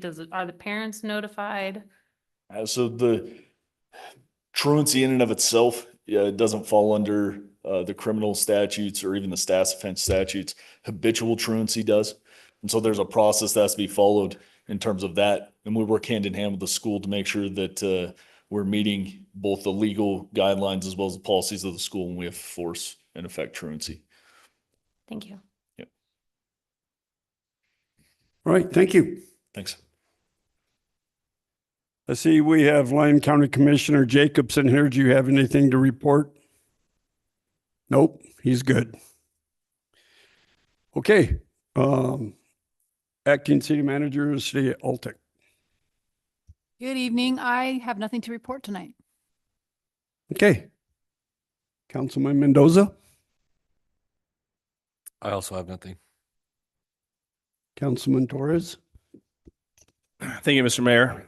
Just real quick, with the federal budget being passed yesterday, a couple of days ago, it was finalized, and the city was awarded $2 million through the CDS. The city's $2 million will go to the water, freshwater intake to bring that up to code, get it ready for use. I believe we're going to be testing that sometime between now and the end of the year. And then the state, NDOT, applied for a funding as well, and they were awarded $2 million. And that is actually to build a roundabout at 95A in Cottonwood. So that it's supposed to be big enough to actually drive big trucks through. So that will be nice. But just before you get going, we did not ask for the money. This is an NDOT grant. So I'm hoping that we can work with NDOT and the state to make sure that it's done right and big enough. But that is what the $2 million is for. There has to be some type of traffic control at 95 in Cottonwood before somebody gets nailed. It's only a matter of time before a high school kid goes out there and gets T-boned by a big truck. So we have to do something. I don't know the timeline on that plan, but I know it was part of the part of their study, and it specifically says that it's for a roundabout. Okay, thank you. Councilwoman Zaborski. I don't have much. I wanted to invite the community to our high school this Friday it'll be our last home basketball game. And it's also senior night. We have some pretty incredible seniors at our high school right now, and so I think it'd be great if the community come out, support, and give them a good send off, with their future athletic careers. I think that there's a theme as well, and I think that it's strictly business, which I'm not totally sure, but come out and support your home team.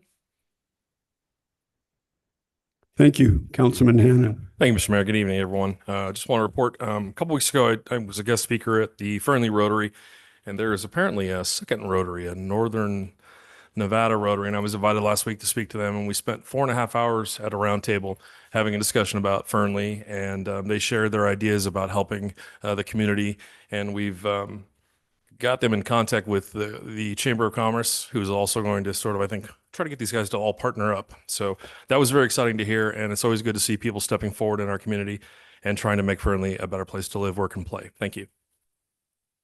Councilman Lau. Oh, I had nothing though, but thank you. Oh, yes, him. Okay, one announcement I have is that I wanted to let everybody know about the State of the City's speech, which will be on the 26th of February at the CRRC building, housed by the Boys and Girls Club. So that will be on the 26th from 6 to 8. That's all I have. Mr. Mayor, I have something to announce. Ms. Swanson. I just want to report that candidate filing period opens March 3rd and closes March 13th. And wards open, Ward 1, Ward 3, and Mayor. All right, thank you. Line item 5, proclamations. There are none. We'll go to presentations. 6.1, presentation by American Public Works Association Nevada chapter presenting the plaque City of Fernley 2025 Project of the Year. This award recognizes the outstanding achievement for the Cottonwood Lane reconstruction.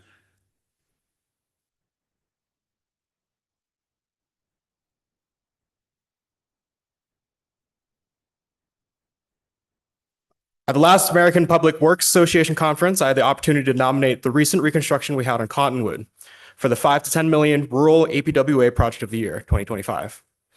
I believe I gave a compelling presentation because tonight I have with me Mike Wilhelm, APWA Northern Branch Chair and JUB Program Manager. Mike, you have the floor. Thank you. For the record, Mike Wilhelm, representing the American Public Works Association Northern Nevada Branch. It gives me great honor and pleasure to present the City of Fernley with the Project of the Year Award for 2025 for the Cottonwood Lane reconstruction project. This was in the small cities and rural communities category between $5 million and $10 million. Thank you very much. All right, thank you. Mr. Mayor.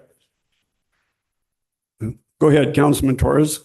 I want to specifically thank Derek Starkey, who was our previous engineer, for all the work, blood, sweat, and tears, along with his staff and Public Works. Unfortunately, Derek has gone on to other venues, but his work here is very much appreciated. I just wanted to put it on the record. Thank you, sir. Thank you. I'll let Derek know the next time I see him. Thank you. I'd like, if you would wait, I'd like council and myself to come down and accept this award and get a picture with you. Thanks, man.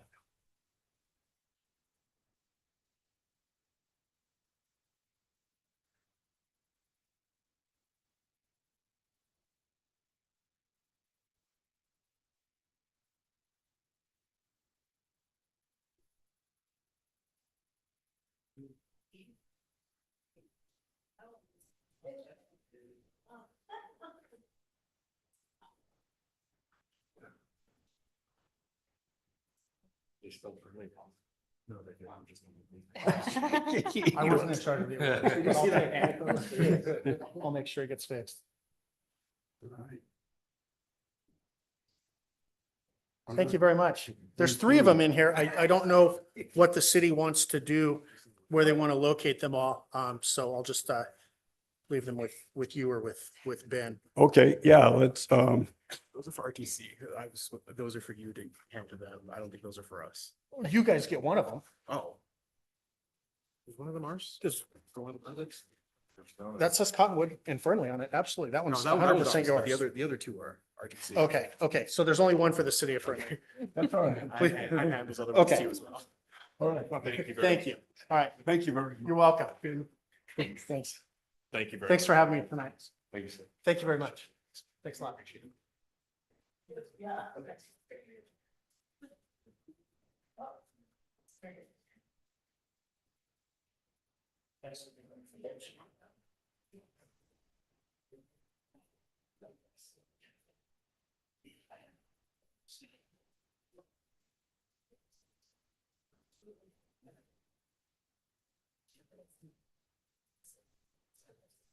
All right, thank you very much for that award. I know Cottonwood sure really looks nice now. We'll now move on to line item 6.2, presentation discussion regarding the city's quarter financial report. Mr. Carson.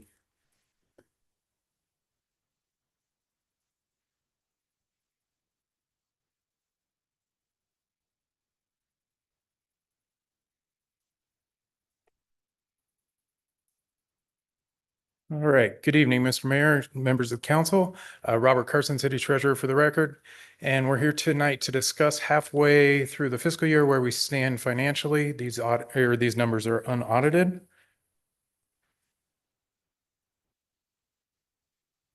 So the first slide is our cash and investment breakdown. It's broken out between our checking account, our state investment pool, and our long-term Atlantic capital investments. As you can see, our total for FY26 is the green number. It's up slightly over the prior fiscal year, and a lot of that's attributed to higher investment earnings. And also, we haven't really hit the construction season, so we have a lot of large projects that'll start to hit. So I expect that number to come down, but we're in a really healthy position, cash and investment wise. And then the graph on the right, the pie chart there, you can see the water enterprise has about $55 million. The sewer enterprise has about $34 million, and the general fund has $19 million. The TLT fund was added in there because it is considered a major fund as of FY25, and we'll have to see if it's there for FY26. But there's $1.6 million in cash and investments in that fund. Our revenues as of 12/31/25 for our general fund, as you can see, the budget versus actual, our taxes, that's mainly comprised of property taxes. Those are coming in slightly above budget. Those happen throughout the year. They kind of tail off at the end of the year. So being above budget's a good place to be. Our interest earnings, you'll see we budgeted just over 100,000, but we've made 400,000 to date. So the investment earnings are still going strong. We don't expect much of a downturn in that one this year. We'll keep an eye on it. And then the other ones, those ones kind of go as development goes. So building permits, franchise fees are in there, and those ones will start coming in as the winter months kick in as well. So we'll keep an eye on all those. But as you can see, we're about 50% on our revenues, which is really where you want to be. Our general fund expenditures by category, you can see the total expenditures less RTC are coming in at 36.5%. So we're well below budget, which is good. The salaries and benefits are below 50%, which is good for halfway through the year. Outside services are down at 34.5%, and supplies are at 36%. The capital outlay at 31%, that's one of those that I expect to go up throughout the year as we get into these bigger projects. Most of the expenditures that we've had so far have been machinery and equipment that was already budgeted for. But as these projects really start going full bore, that number will go up. And then down at the bottom, the ending fund balance, or the net change in fund balance, we had a budgeted $4.6 million deficit to kind of bring down that fund balance and to fund all these needs that were identified in the budget process last year. To date, we're at pretty much break even, which is great. So we're $4 million ahead of schedule, like I said, We'll have some expenditures carry over to the next fiscal year as projects don't quite get completed this year, but I don't expect it to be at the $4.6 million negative. And then this is just a general fund departmental breakdown, and you can see there how it breaks down with all of them. All the departments are all in line and where we expect them to be at this point in the year. We'll keep an eye on it as we go through and we'll keep updating you. But I think the expenditures, are going to keep coming in below budget where they should be. This is just our revenue source as a percent of total revenue. So as you can see, the big blue piece of the pie right there, that's taxes and property taxes. That's our largest source of revenue that we have. Licenses and permits is next at just shy of 30%. That'll go up throughout the year as the franchise fees especially hit. And if development really starts rolling, we get more building and planning permit applications in, then that number will jump up and it'll remain the second largest in there. And then our expenditure as a percent of total expenditures, our salaries and benefits make up 44%. So that's always our largest expense. Outside services is only 30%, and that's down from years previous. So as we brought on more people to perform the duties by the city, we've been able to not outsource as much, which is good. That's where you want it. You want it in-house and only to use outside services as needed.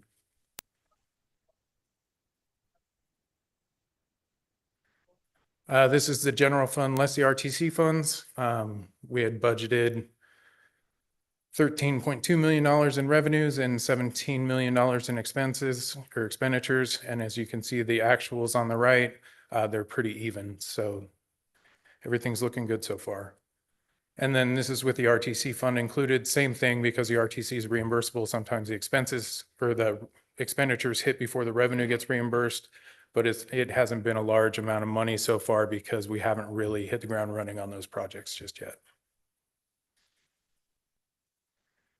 The Water Enterprise Fund, as you can see, we had $13.8 million in revenues budgeted, and we're already at $8 million received to date, and those are all service fees for the most part.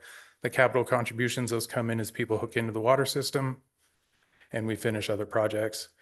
The expenses, we had 13.58, so $13.6 million budgeted, and we've only expended out $13.8 million so far this year. There are non-cash transactions like we've talked about before that haven't hit yet. They don't hit until the end of the year. So that'll bring that number up significantly as we get to the end of the year. But all in all, that one's performing well. The non-operating revenue at 1.25 is mainly interest income. So same thing with the general fund, the interest income is performing really well.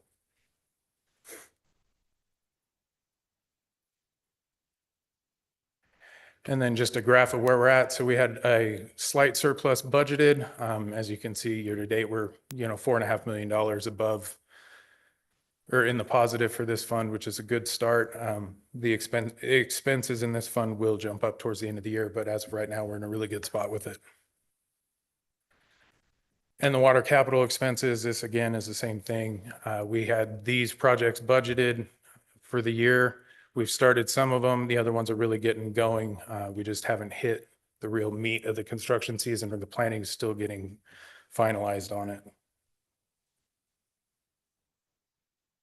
For the Sewer Enterprise Fund, it's the same story as the Water Enterprise Fund. We had $6.8 million in revenues budgeted. So far, we're at $4.7 million received so far. The non-operating revenues are $772,000, which again is mainly interest income. So the revenues are performing really well in this fund. On the expense side, we had 6.3 million budgeted, and we're just shy of $1.5 million expense. So again, those ones will go up as we go through the year, but we'll keep an eye on it and keep updating. And then the visual representation. So we had a $500,000 surplus budgeted, and to date we're, $3.5 million in the positive, which is good. And we'll just keep monitoring. Those numbers will get closer as we go through the year with the next update. And then the same thing with the capital expenses. There haven't been a lot for the projects that we had. Some of them are related to our TC funds. So as we really get moving with those will bump up and you'll see better numbers in there. I know that was pretty quick, but that's all I have to report, and I'd be happy to answer any questions. Councilwoman Zaberski, and then Councilman Mendoza. I don't think necessarily a question, but if there's any way that I can get the presentation ahead of the meeting so that I can look through it, just because we do go through it pretty fast, that would be awesome.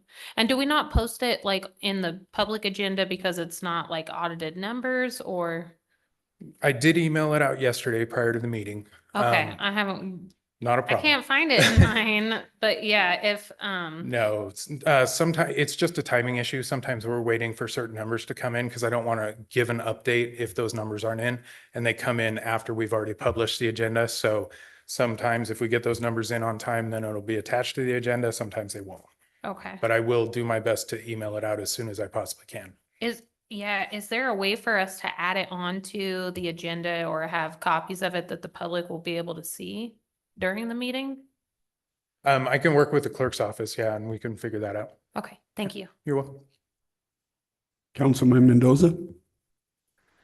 Thank you for the report. I had a conversation with somebody this last week and was told that the city is subsidized by the county for 4, maybe 5 million. Don't quote me on the numbers, but is there any subsidy that's being given to the city by the county? The only funds that we receive from the county are $180,000 for streets and $60,000 for parks annually. Other than that, everything comes from our taxing authority and property taxes. We receive a very minuscule amount of C-tax, and the rest of it's fees and licenses and permits that we get the revenues from.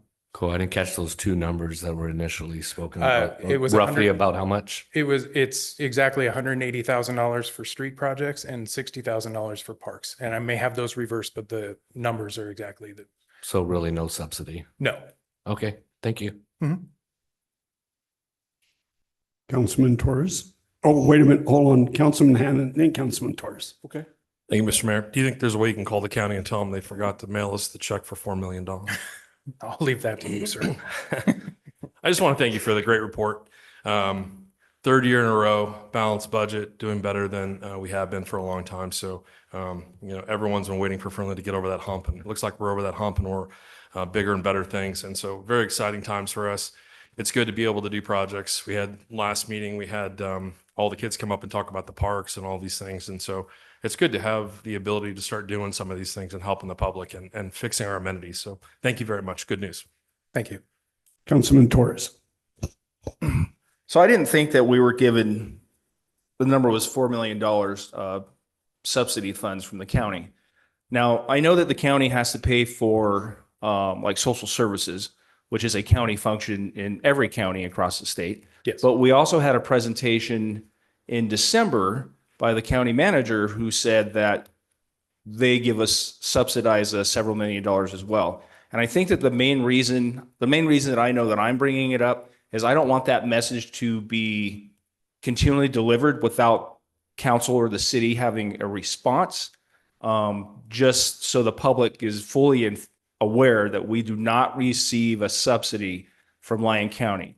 Them paying for senior services, senior citizen center, and health and welfare services is by statute a county responsibility. It is not subsidizing our budget.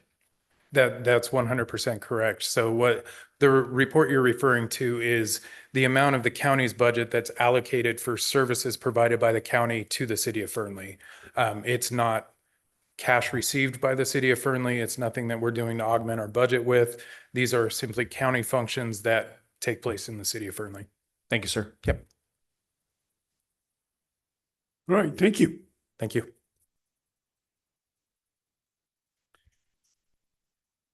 We will now go to line item 7.1, discussion possible action to approve Bill 363 associated with, CA 25006 to amend Fernley Development Code dealing with daycare to implement the following. Ms. Lisa, do you want to read all that or you want me to read it?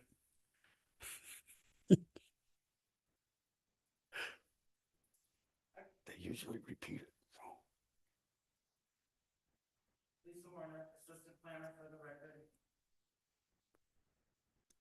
Now it's on. There you Okay, go. didn't mean to yell. I can read it, Mr. Mayor. Good evening, except I don't have it in front of me, actually. I I'll took read it it. off my first slide. I'll read it. I'll read it. No problem. So discussion possible action to approve Bill 363 associated with CA 25006 to amend the Fernley Development Code dealing with daycare to implement the following. One, amendment title 32, chapter 2, section 030, definitions to update the definitions of childcare facility and childcare in home, and add a definition for adult daycare.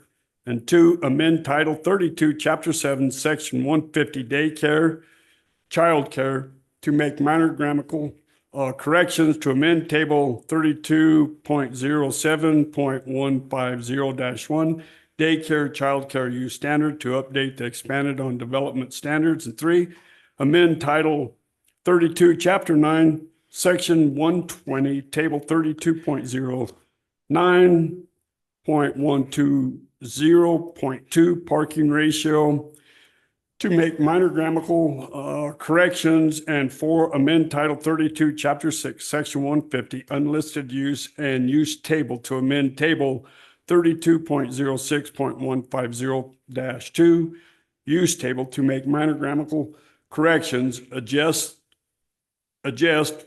where daycare uses are allowed, and update required application types to establish this use type in appropriate zoning districts. Ooh.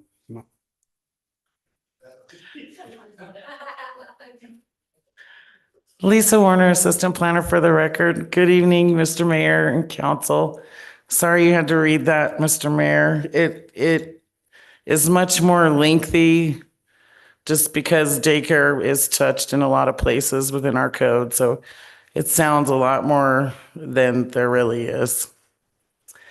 The background on this code amendment: local daycare providers and representatives of the Children's Cabinet have expressed frustration due to difficulty in providing daycare services in Fernley.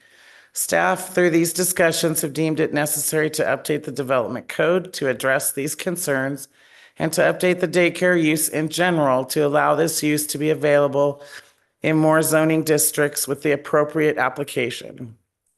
The changes open up more potential daycare options to better serve the community of Fernley and accommodate flexible work schedules. Changes to the development code include amending the following sections: definitions, use standards and table, parking ratio, and the use table. Planning Commission voted 7-0 on November 12, 2025 to recommend City Council approve this code amendment with one modification. The modification that was requested by Planning Commission was to update the use table further and allow adult daycare in the TC, EC, I, and PF zones to match the daycare facility use. Proposed changes for the definition: we updated the daycare definition, we updated childcare in-home definition, and we added the definition for adult daycare, which we did not previously have.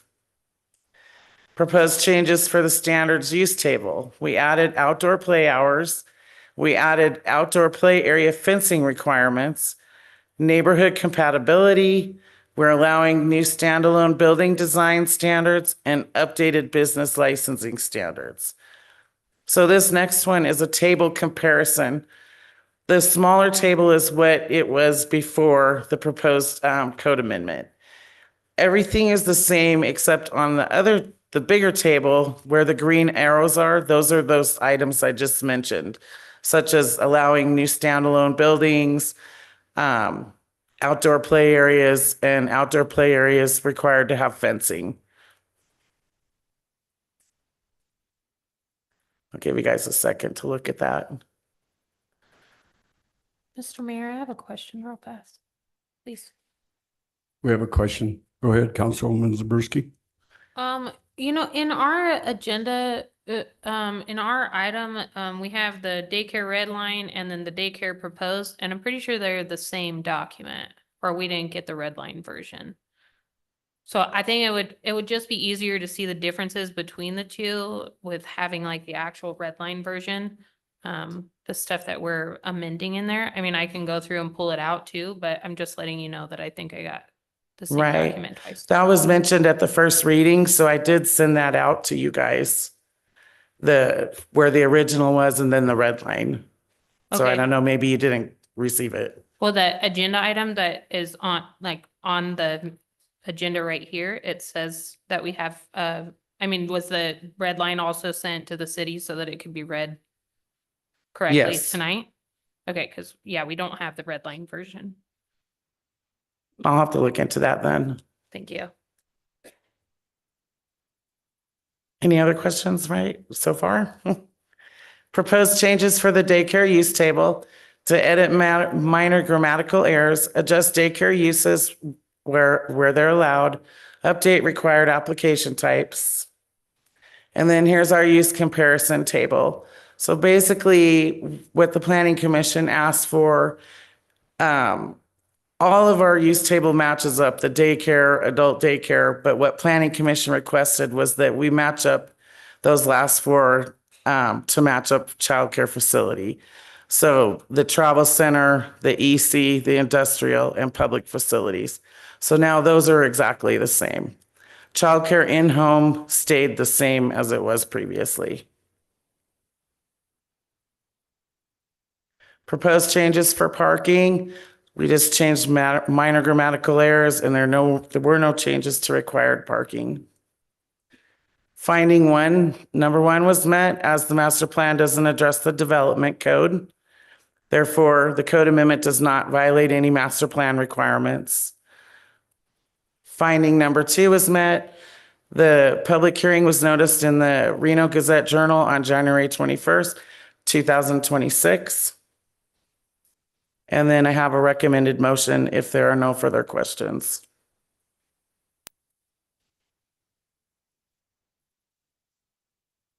Councilman Torres. Do we have to have a public hearing on this? Yes, we have to have public comments. I was going to make a motion. I'll wait till later. Oh, okay. So if there's, Councilman Mendoza, did you have a comment? Yeah, I got a question. Does this affect the early childhood learning center that's coming up? No. No. That's part of the, it is allowed in that use because that's it's public facility.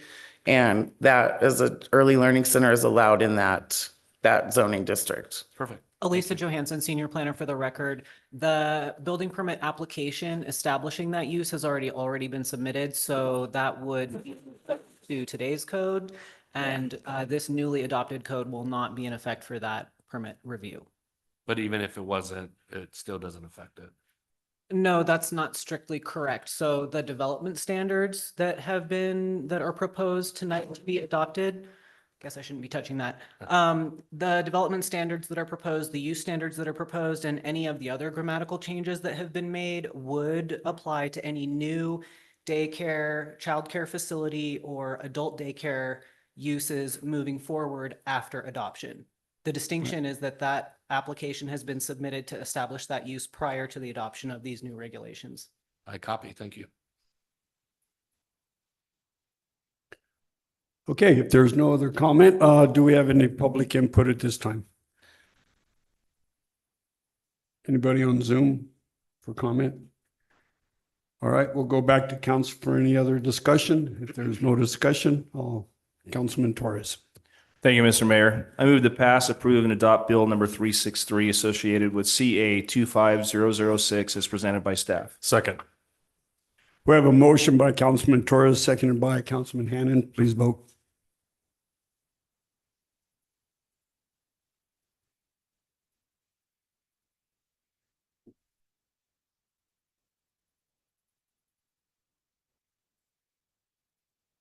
Motion carries 5-0.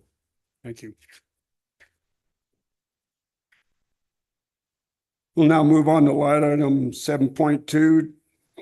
Discussion possible action to approve Bill 374 associated with CA 25008 to amend section 32.0 06.070 of the Fernley Development Code to amend table 070-1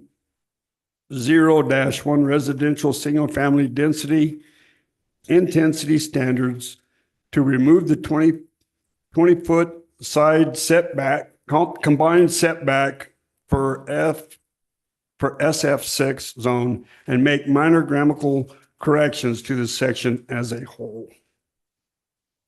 Thank you. Good evening, Mr. Mayor and Council. Lisa Warner, Assistant Planner for the record. The background on this code amendment: discussion with developers and builders on various subdivision projects have deemed the development code regarding SF6 setbacks is very restrictive. Developers and builders have requested the removal of the 20-foot side combined setback for the SF6 zones. This will give developers and builders more options in the placement of single-family residences on SF6 lots. This also gives developers and builders more options for larger single-family residences on SF6 lots. The Planning Commission voted 6-0 on December 10th, 2025 to recommend City Council approve this code amendment. Here's the table, the density and intensity standards table. So previously, there was a 20-foot combined side setback there where the red arrow is. That's all we're removing from the table. We're just taking the 20-foot side setback away from the SF6 zone. Nothing else was changing. Residential changes for residential single-family standards. We made some minor grammatical corrections just to clean it up. Finding 1 was met as the master plan does not specifically address development code. So this code amendment does not violate any master plan requirements. And finding number 2 was also met as we did the noticing in the Reno Gazette Journal for the public hearing on January 21st, 2026 for this city council meeting. And then I can take questions and then public hearing. We have a question from Councilwoman Zaberski and then Councilman Mendoza. Okay. I guess I understand that it says that staff talked to developers and builders on what would make it easier for them, but I don't know if everyone in our community has heard that we're taking away the setbacks. And I'm just kind of confused, why that would make things easier for them. It's just the sides, so we're gonna take it down to, you can have whatever setback you want. There's no standard, or we can't reduce it down to 10 or do, I mean, I imagine, and I'm curious with building, that some of the setbacks are put in place for safety reasons, right? I mean, as far as fires or things like that, you don't want to have Correct. buildings too close together. Sandy, can you bring that back up so I can? There is still a required setback for an SF6. They just will no longer be required to have a combined total of 20. So with the combined total, they would have to do 5 feet and 15 feet or 12 feet and 8 feet. Now they're required to have, it's 10. So see up there, the exterior side, they're still required to have a minimum of 10 feet on each side, which technically is 20, but I was just gonna say, I think that's 20 together, right? Elisa Johansson, Senior Planner for the record. The exterior setback, sorry, Lisa, quick clarification. The exterior side setback is for a street side setback. So the minimum required setback is actually 5 it's feet. 5, yeah. Okay, so 10 combined. Correct. Okay. In the past, if somebody wanted to change a setback, we did a rezoning or a variance for the setback. We did, it was kind of situationally based. It Is was that right? situationally based. And then they would have to do a variance to get that, or depending on whether it was 10% or up to 50% difference, a minor deviation or a major deviation. It just strictly was dependent upon the case. Okay, thank you. Councilman Mendoza. I'm just trying to understand it a little bit better, but this is a side step back on the exterior for a property line that's adjacent to a road or a street? Correct. An exterior side setback would be, for example, for a corner lot. So there is the front setback, which is one of the street abutting lot lines. And then you've got another street abutting lot line, but you can't have two fronts. So that would be the exterior side. Okay. Does that make sense? Yeah, that makes sense. So one side could be set back differently, but if there's a house, say on the right side of it, street on the left side, if you're facing the house on the right side will go back to the 5 foot difference. Correct.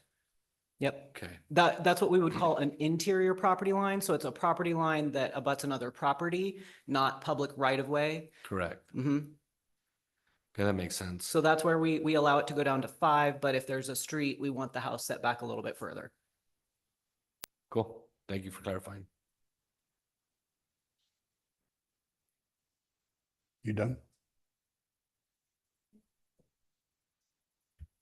Okay, so if there's no other questions by council, public input, do we have any public input on this? Anybody on Zoom?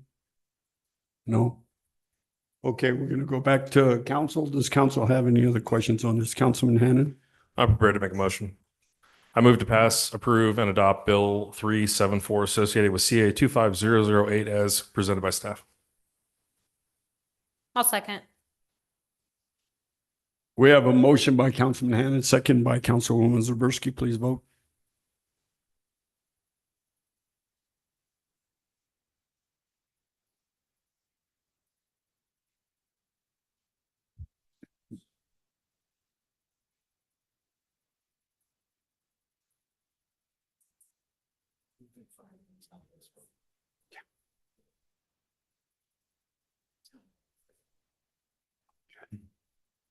Motion carries 5-0. With that, we'll take a 10-minute recess.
I couldn't.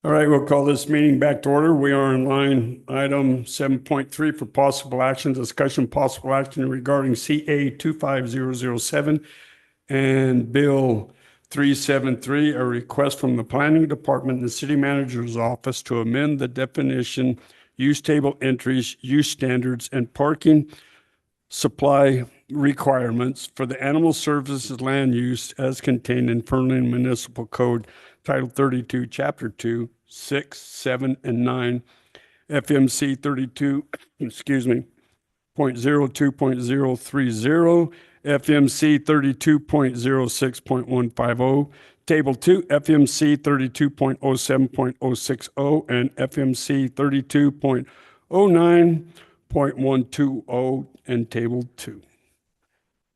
Good evening, Mr. Mayor, City Council, Elisa Johansson, Senior Planner for the record. I'm here tonight for second reading and hopeful adoption of the proposed Animal Services Regulations overhaul.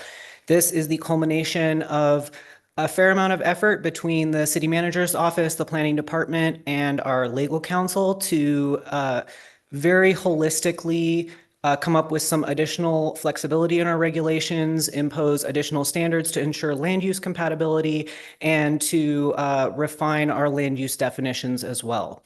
So why are these changes needed? Well, our current code, as you've heard many times over the past few months, is very inflexible. Our current regulations fail to provide the community with much needed services, particularly impoundment, daycare, boarding, and similar what I would describe as doggy daycare and animal holding or overnight services.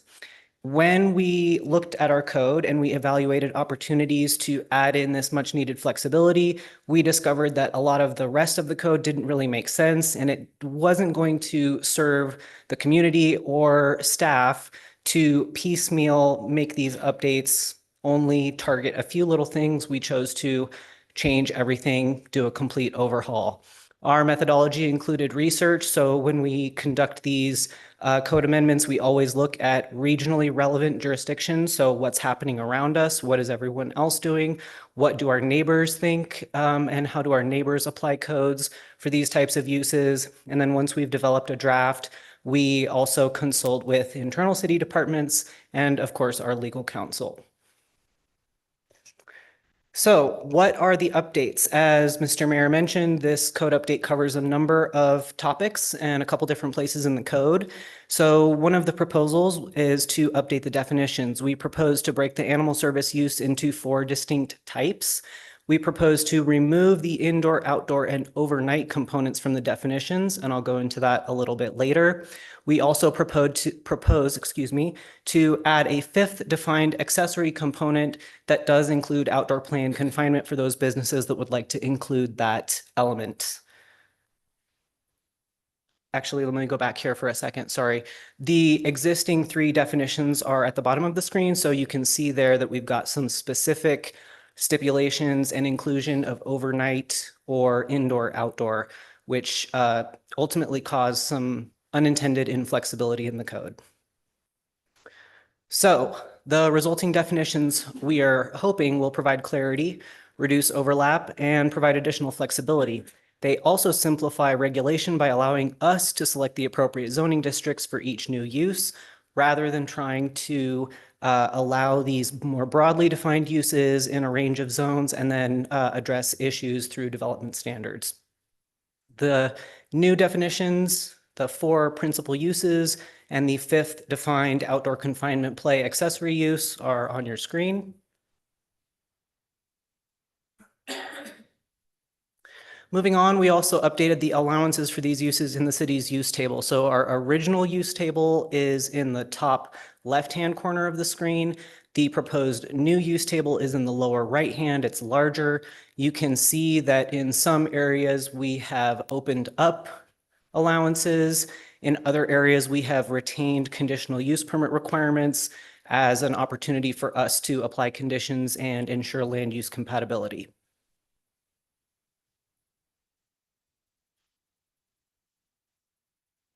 And this brings us to perhaps the most important changes. So the use standards were also updated. I've highlighted subsection A, which requires that animal boarding or daycare only be allowed with an animal services indoor use when it is part of a veterinary clinic and only to the extent that it is part of medical care. As I'm sure you can imagine, that makes it extremely difficult to provide animal boarding or daycare within the city of Fernley. Has to be part of a vet clinic, has to be part of the medical care. There are a lot of animals that need animal boarding or daycare that don't fall into that category. This was the impetus for this code update, but as you can see, we've chosen to broaden that scope to holistically address all elements of this land use. So we removed that requirement entirely and we focused on operational standards that would be applicable to all uses. So these 3 standards apply to all uses. We require a solid waste collection service.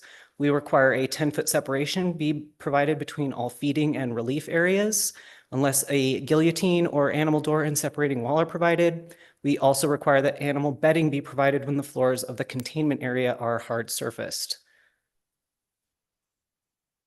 Then we move on to compatibility concerns related to outdoor areas. So these standards only apply to commercial animal service uses that propose an outdoor area.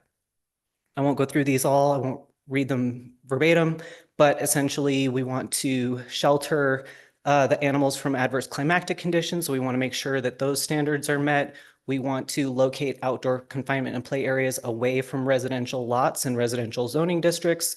We want to make sure that there are some visual barriers. This will help with screening, both visual and auditory. We want to make sure that we have an opportunity to ask for a noise impact study when we think that would be appropriate. So we've added subsection 4, which allows us to ask for that report when we feel it's necessary. And then we've also added a stipulation for odors. So this gives us an opportunity to require waste receptacles, and this also ties back to the requirement for solid waste collection service. And last but not least, we also updated the parking requirements for these uses. So as part of our research and as part of our consultation with internal city departments, we heard and saw in other codes from other jurisdictions that our parking supply was woefully inadequate. So we did not require sufficient parking to adequately service these uses. And so we've bumped up those requirements. We now require a little bit more parking, and we also require some dedicated employee parking as well. All right, so moving into the second half of the presentation, sorry, this is a little bit lengthy. We move into the analysis. So the first criterion is that the development code text amendment be consistent with the city's master plan. The proposed changes are consistent with the master plan's goal of ensuring land use compatibility, preventing and mitigating adverse impacts resulting from development, encouraging development that can be efficiently served by services and infrastructure. This also touches on effective growth management strategies, and it also helps provide robust and complementary community services. So by adding in this flexibility, but also implementing land use regulations that ensure compatibility and reduce adverse impacts, we are really, in the purest sense of the word, implementing the master plan through this development code text amendment. Moving on to the final finding, we do need to provide public notice and hold a public hearing. We held public notice, we provided public notice in December and held a public hearing at the Planning Commission meeting in December.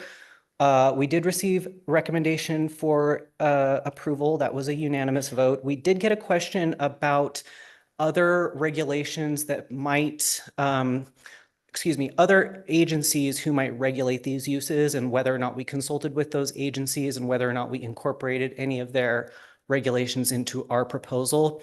Our answer to that question is that, this is a development code amendment, so we're really not trying to overly regulate operations. This is how the buildings are built, how the buildings relate to their environment, how the use interfaces with the community.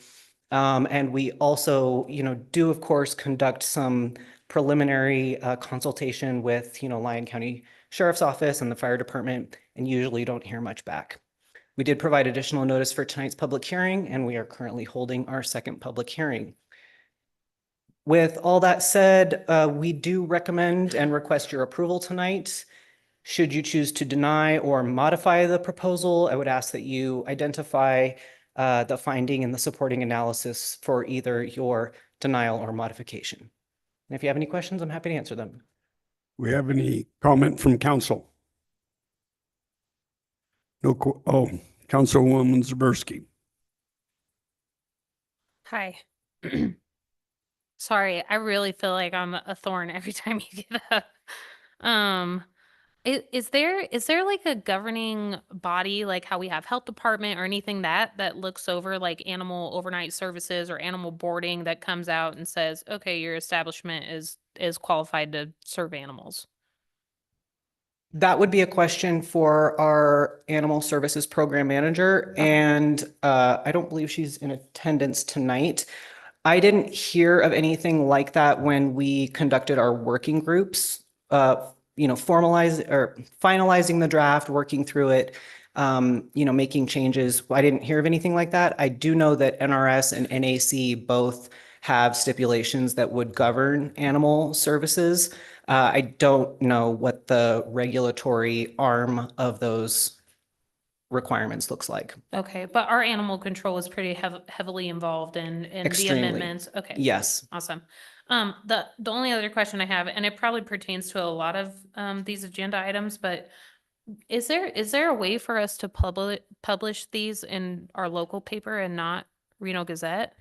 Unfortunately, no, because the Fernley Reporter only publishes on Fridays, and our noticing requirements require us to be able to utilize other days of the week so that we can have sufficient time prior to the hearing. Okay. So for that reason, we're kind of forced into the RGJ. Okay, thank you.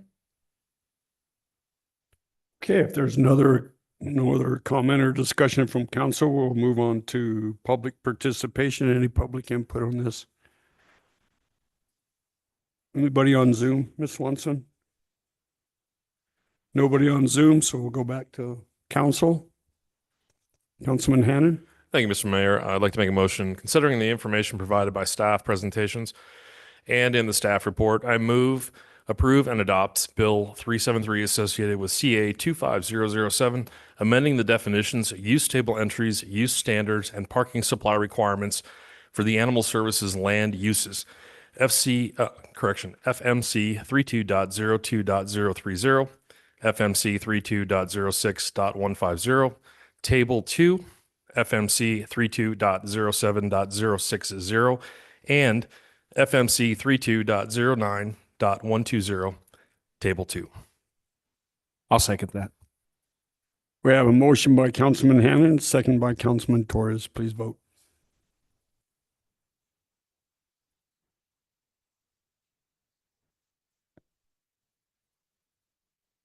Motion carries 5-0.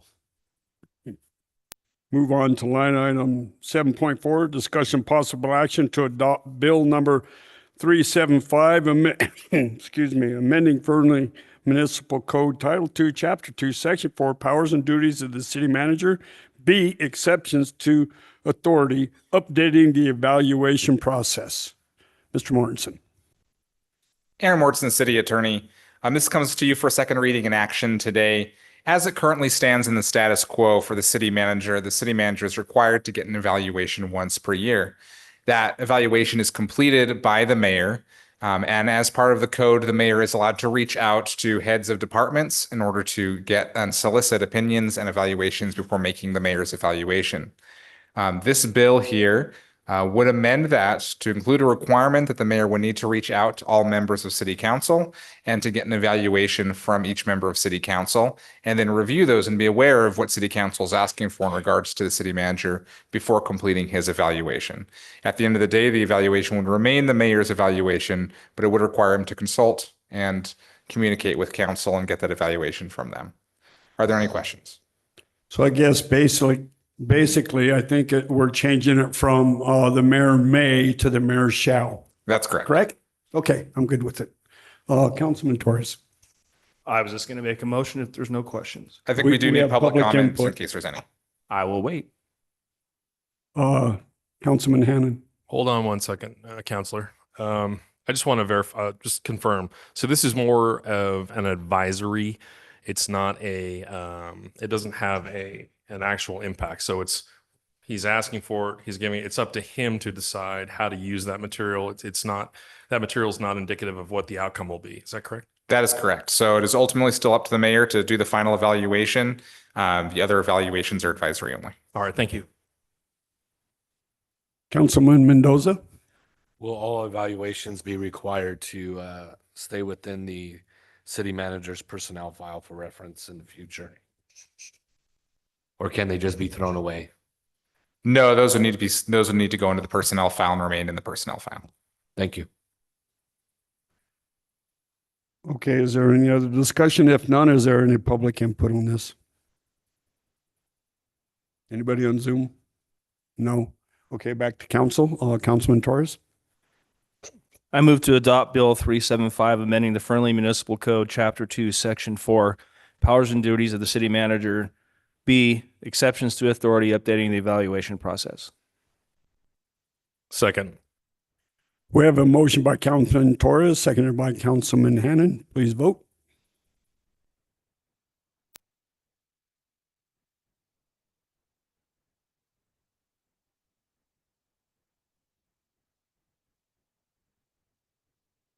Motion carries 5-0. Moving on to line item 8.1, introduction and first reading of Bill 376 associated with CA 25010 to amend section 32.03.030, section 32.07.220, table 32.09.120-2, and table 32.06.15 of the Fernley Development Code to allow standalone gaming establishments of any size without a resort hotel component. Good evening, Mr. Mayor, Council. Lisa Warner, Assistant Planner for the record. This is a first reading, so that's all we'll be doing tonight, but I can take some basic questions if you have any. Council have any questions on this? Okay, thank you. We'll move on to line item 8.2, introductory and first reading of Bill 378 associated with CA 25013, a request from Planning Department to add definitions of development standards and to amend the public facility requirements pertaining to non-residential development in remote portions of the city, FMC 32.02.030, FMC 32.09.125, and FMC 32.12.10. Good evening again, Mr. Mayor, City Council, Lisa Johansson, Senior Planner for the record. Tonight, I'm here for first reading for Bill 378, which is a fairly targeted, I would call it a tactical strike update intended to add some flexibility specifically for non-residential developments that are in the remote portions of the city. So we've added some new definitions, some minor updates, and we're hoping that this will attract some new business types to the city's outer limits. We have a public hearing scheduled for later this month. If you have any basic questions, I'm happy to answer them tonight. Councilman Hannan. Thank you, Mr. Mayor. Good evening. Always good to see you. So I have a question. When we do something like this, and then down the road 30 years, when our sidewalks are all the way down there and we're ready to connect that to the rest of the city, what happens to all these conditions? That is a great question. So because the definition of unserviced site is sort of, let me back up.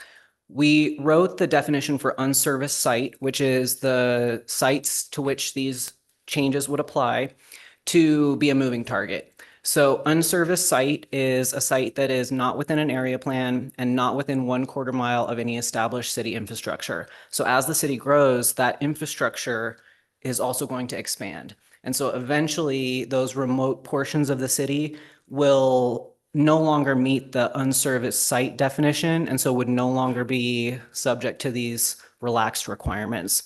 So theoretically, as the city grows, sites that have taken advantage of this would be considered legally non-conforming. They would be substandard as they, no longer meet those requirements. As those sites are redeveloped, those sites would then be subject to the normal standards, and then they would be brought into compliance. So that's when we would get those, they would be required to connect. If sidewalks were missing, they would be required to provide them, things like that. Okay, thank you very much. Any other discussion? Oh, Councilwoman Zaberski. The only thing that I can think of with this one is we have a solid amount of our community that's on wells that has no desire to be connected to city water, and I think the way that we've done it recently is they'll kind of petition against connecting to city water, and then they'll come to council and plead their case, and we'll say, okay, you don't need to connect. And so I'm curious what that looks. Are we going to keep doing that as far as people that have no desire to connect to city water? So like for an example, I'm sorry. I'm forming it as I'm like thinking it.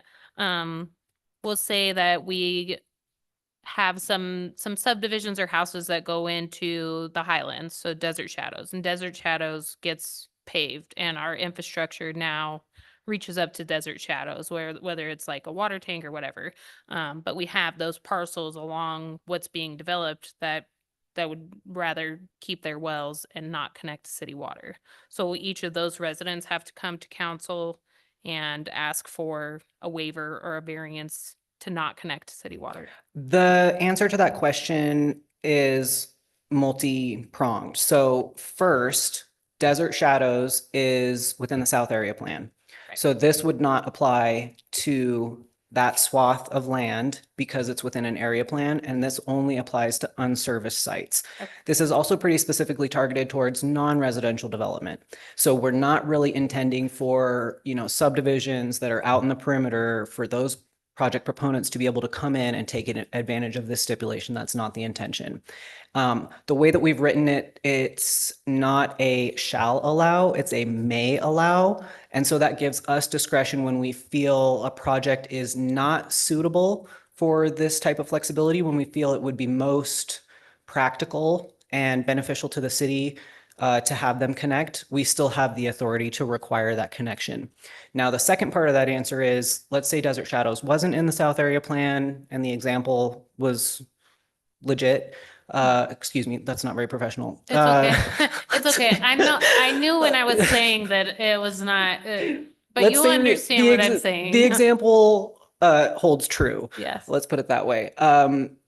Those properties would not be required to connect until they are redeveloped. So an existing property that's on a septic system and that's on a well, and the owners have no intention of tearing it down and rebuilding, the house is just going to stand there and people are happily living in it. There is no requirement for those folks to connect to public water and sewer. The trigger is the redevelopment. So when that property is proposed to be redeveloped, that's when we have the authority to require that connection. The third component to the third answer to the question is that yes, that waiver process through city council will still be available. You still have the authority to waive that requirement for anyone in the city based on your discretion. Okay. Thank you very much. Councilman Mendoza. That was a legit response. Thank you. I understood it, so. Thank you. We're good there. We are now on line item 9. This portion of the meeting devoted to public. If you wish to comment, you can do so in person at the meeting or raise your hand featured in Zoom. Star 9 if you're participating via phone. Public comments are limited to 3 minutes. Please avoid repetition. Is there any public input at this time?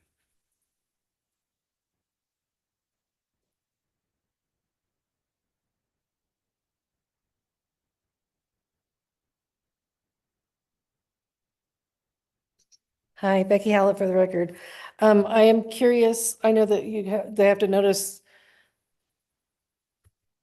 the things that you just did, through RDJ because of the publishing dates, but I'm curious how many people in Fernley actually get the paper? Whether online or delivered, that the people of Fernley are getting the notices in the Reno Gazette Journal. And I wanted to let you know that on Saturday, September 21st, or September, geez, February 21st, we're having a 4th of July is having their spaghetti dinner at the senior center from 6 to 8. So come have some spaghetti with us. Thank you. Thank you.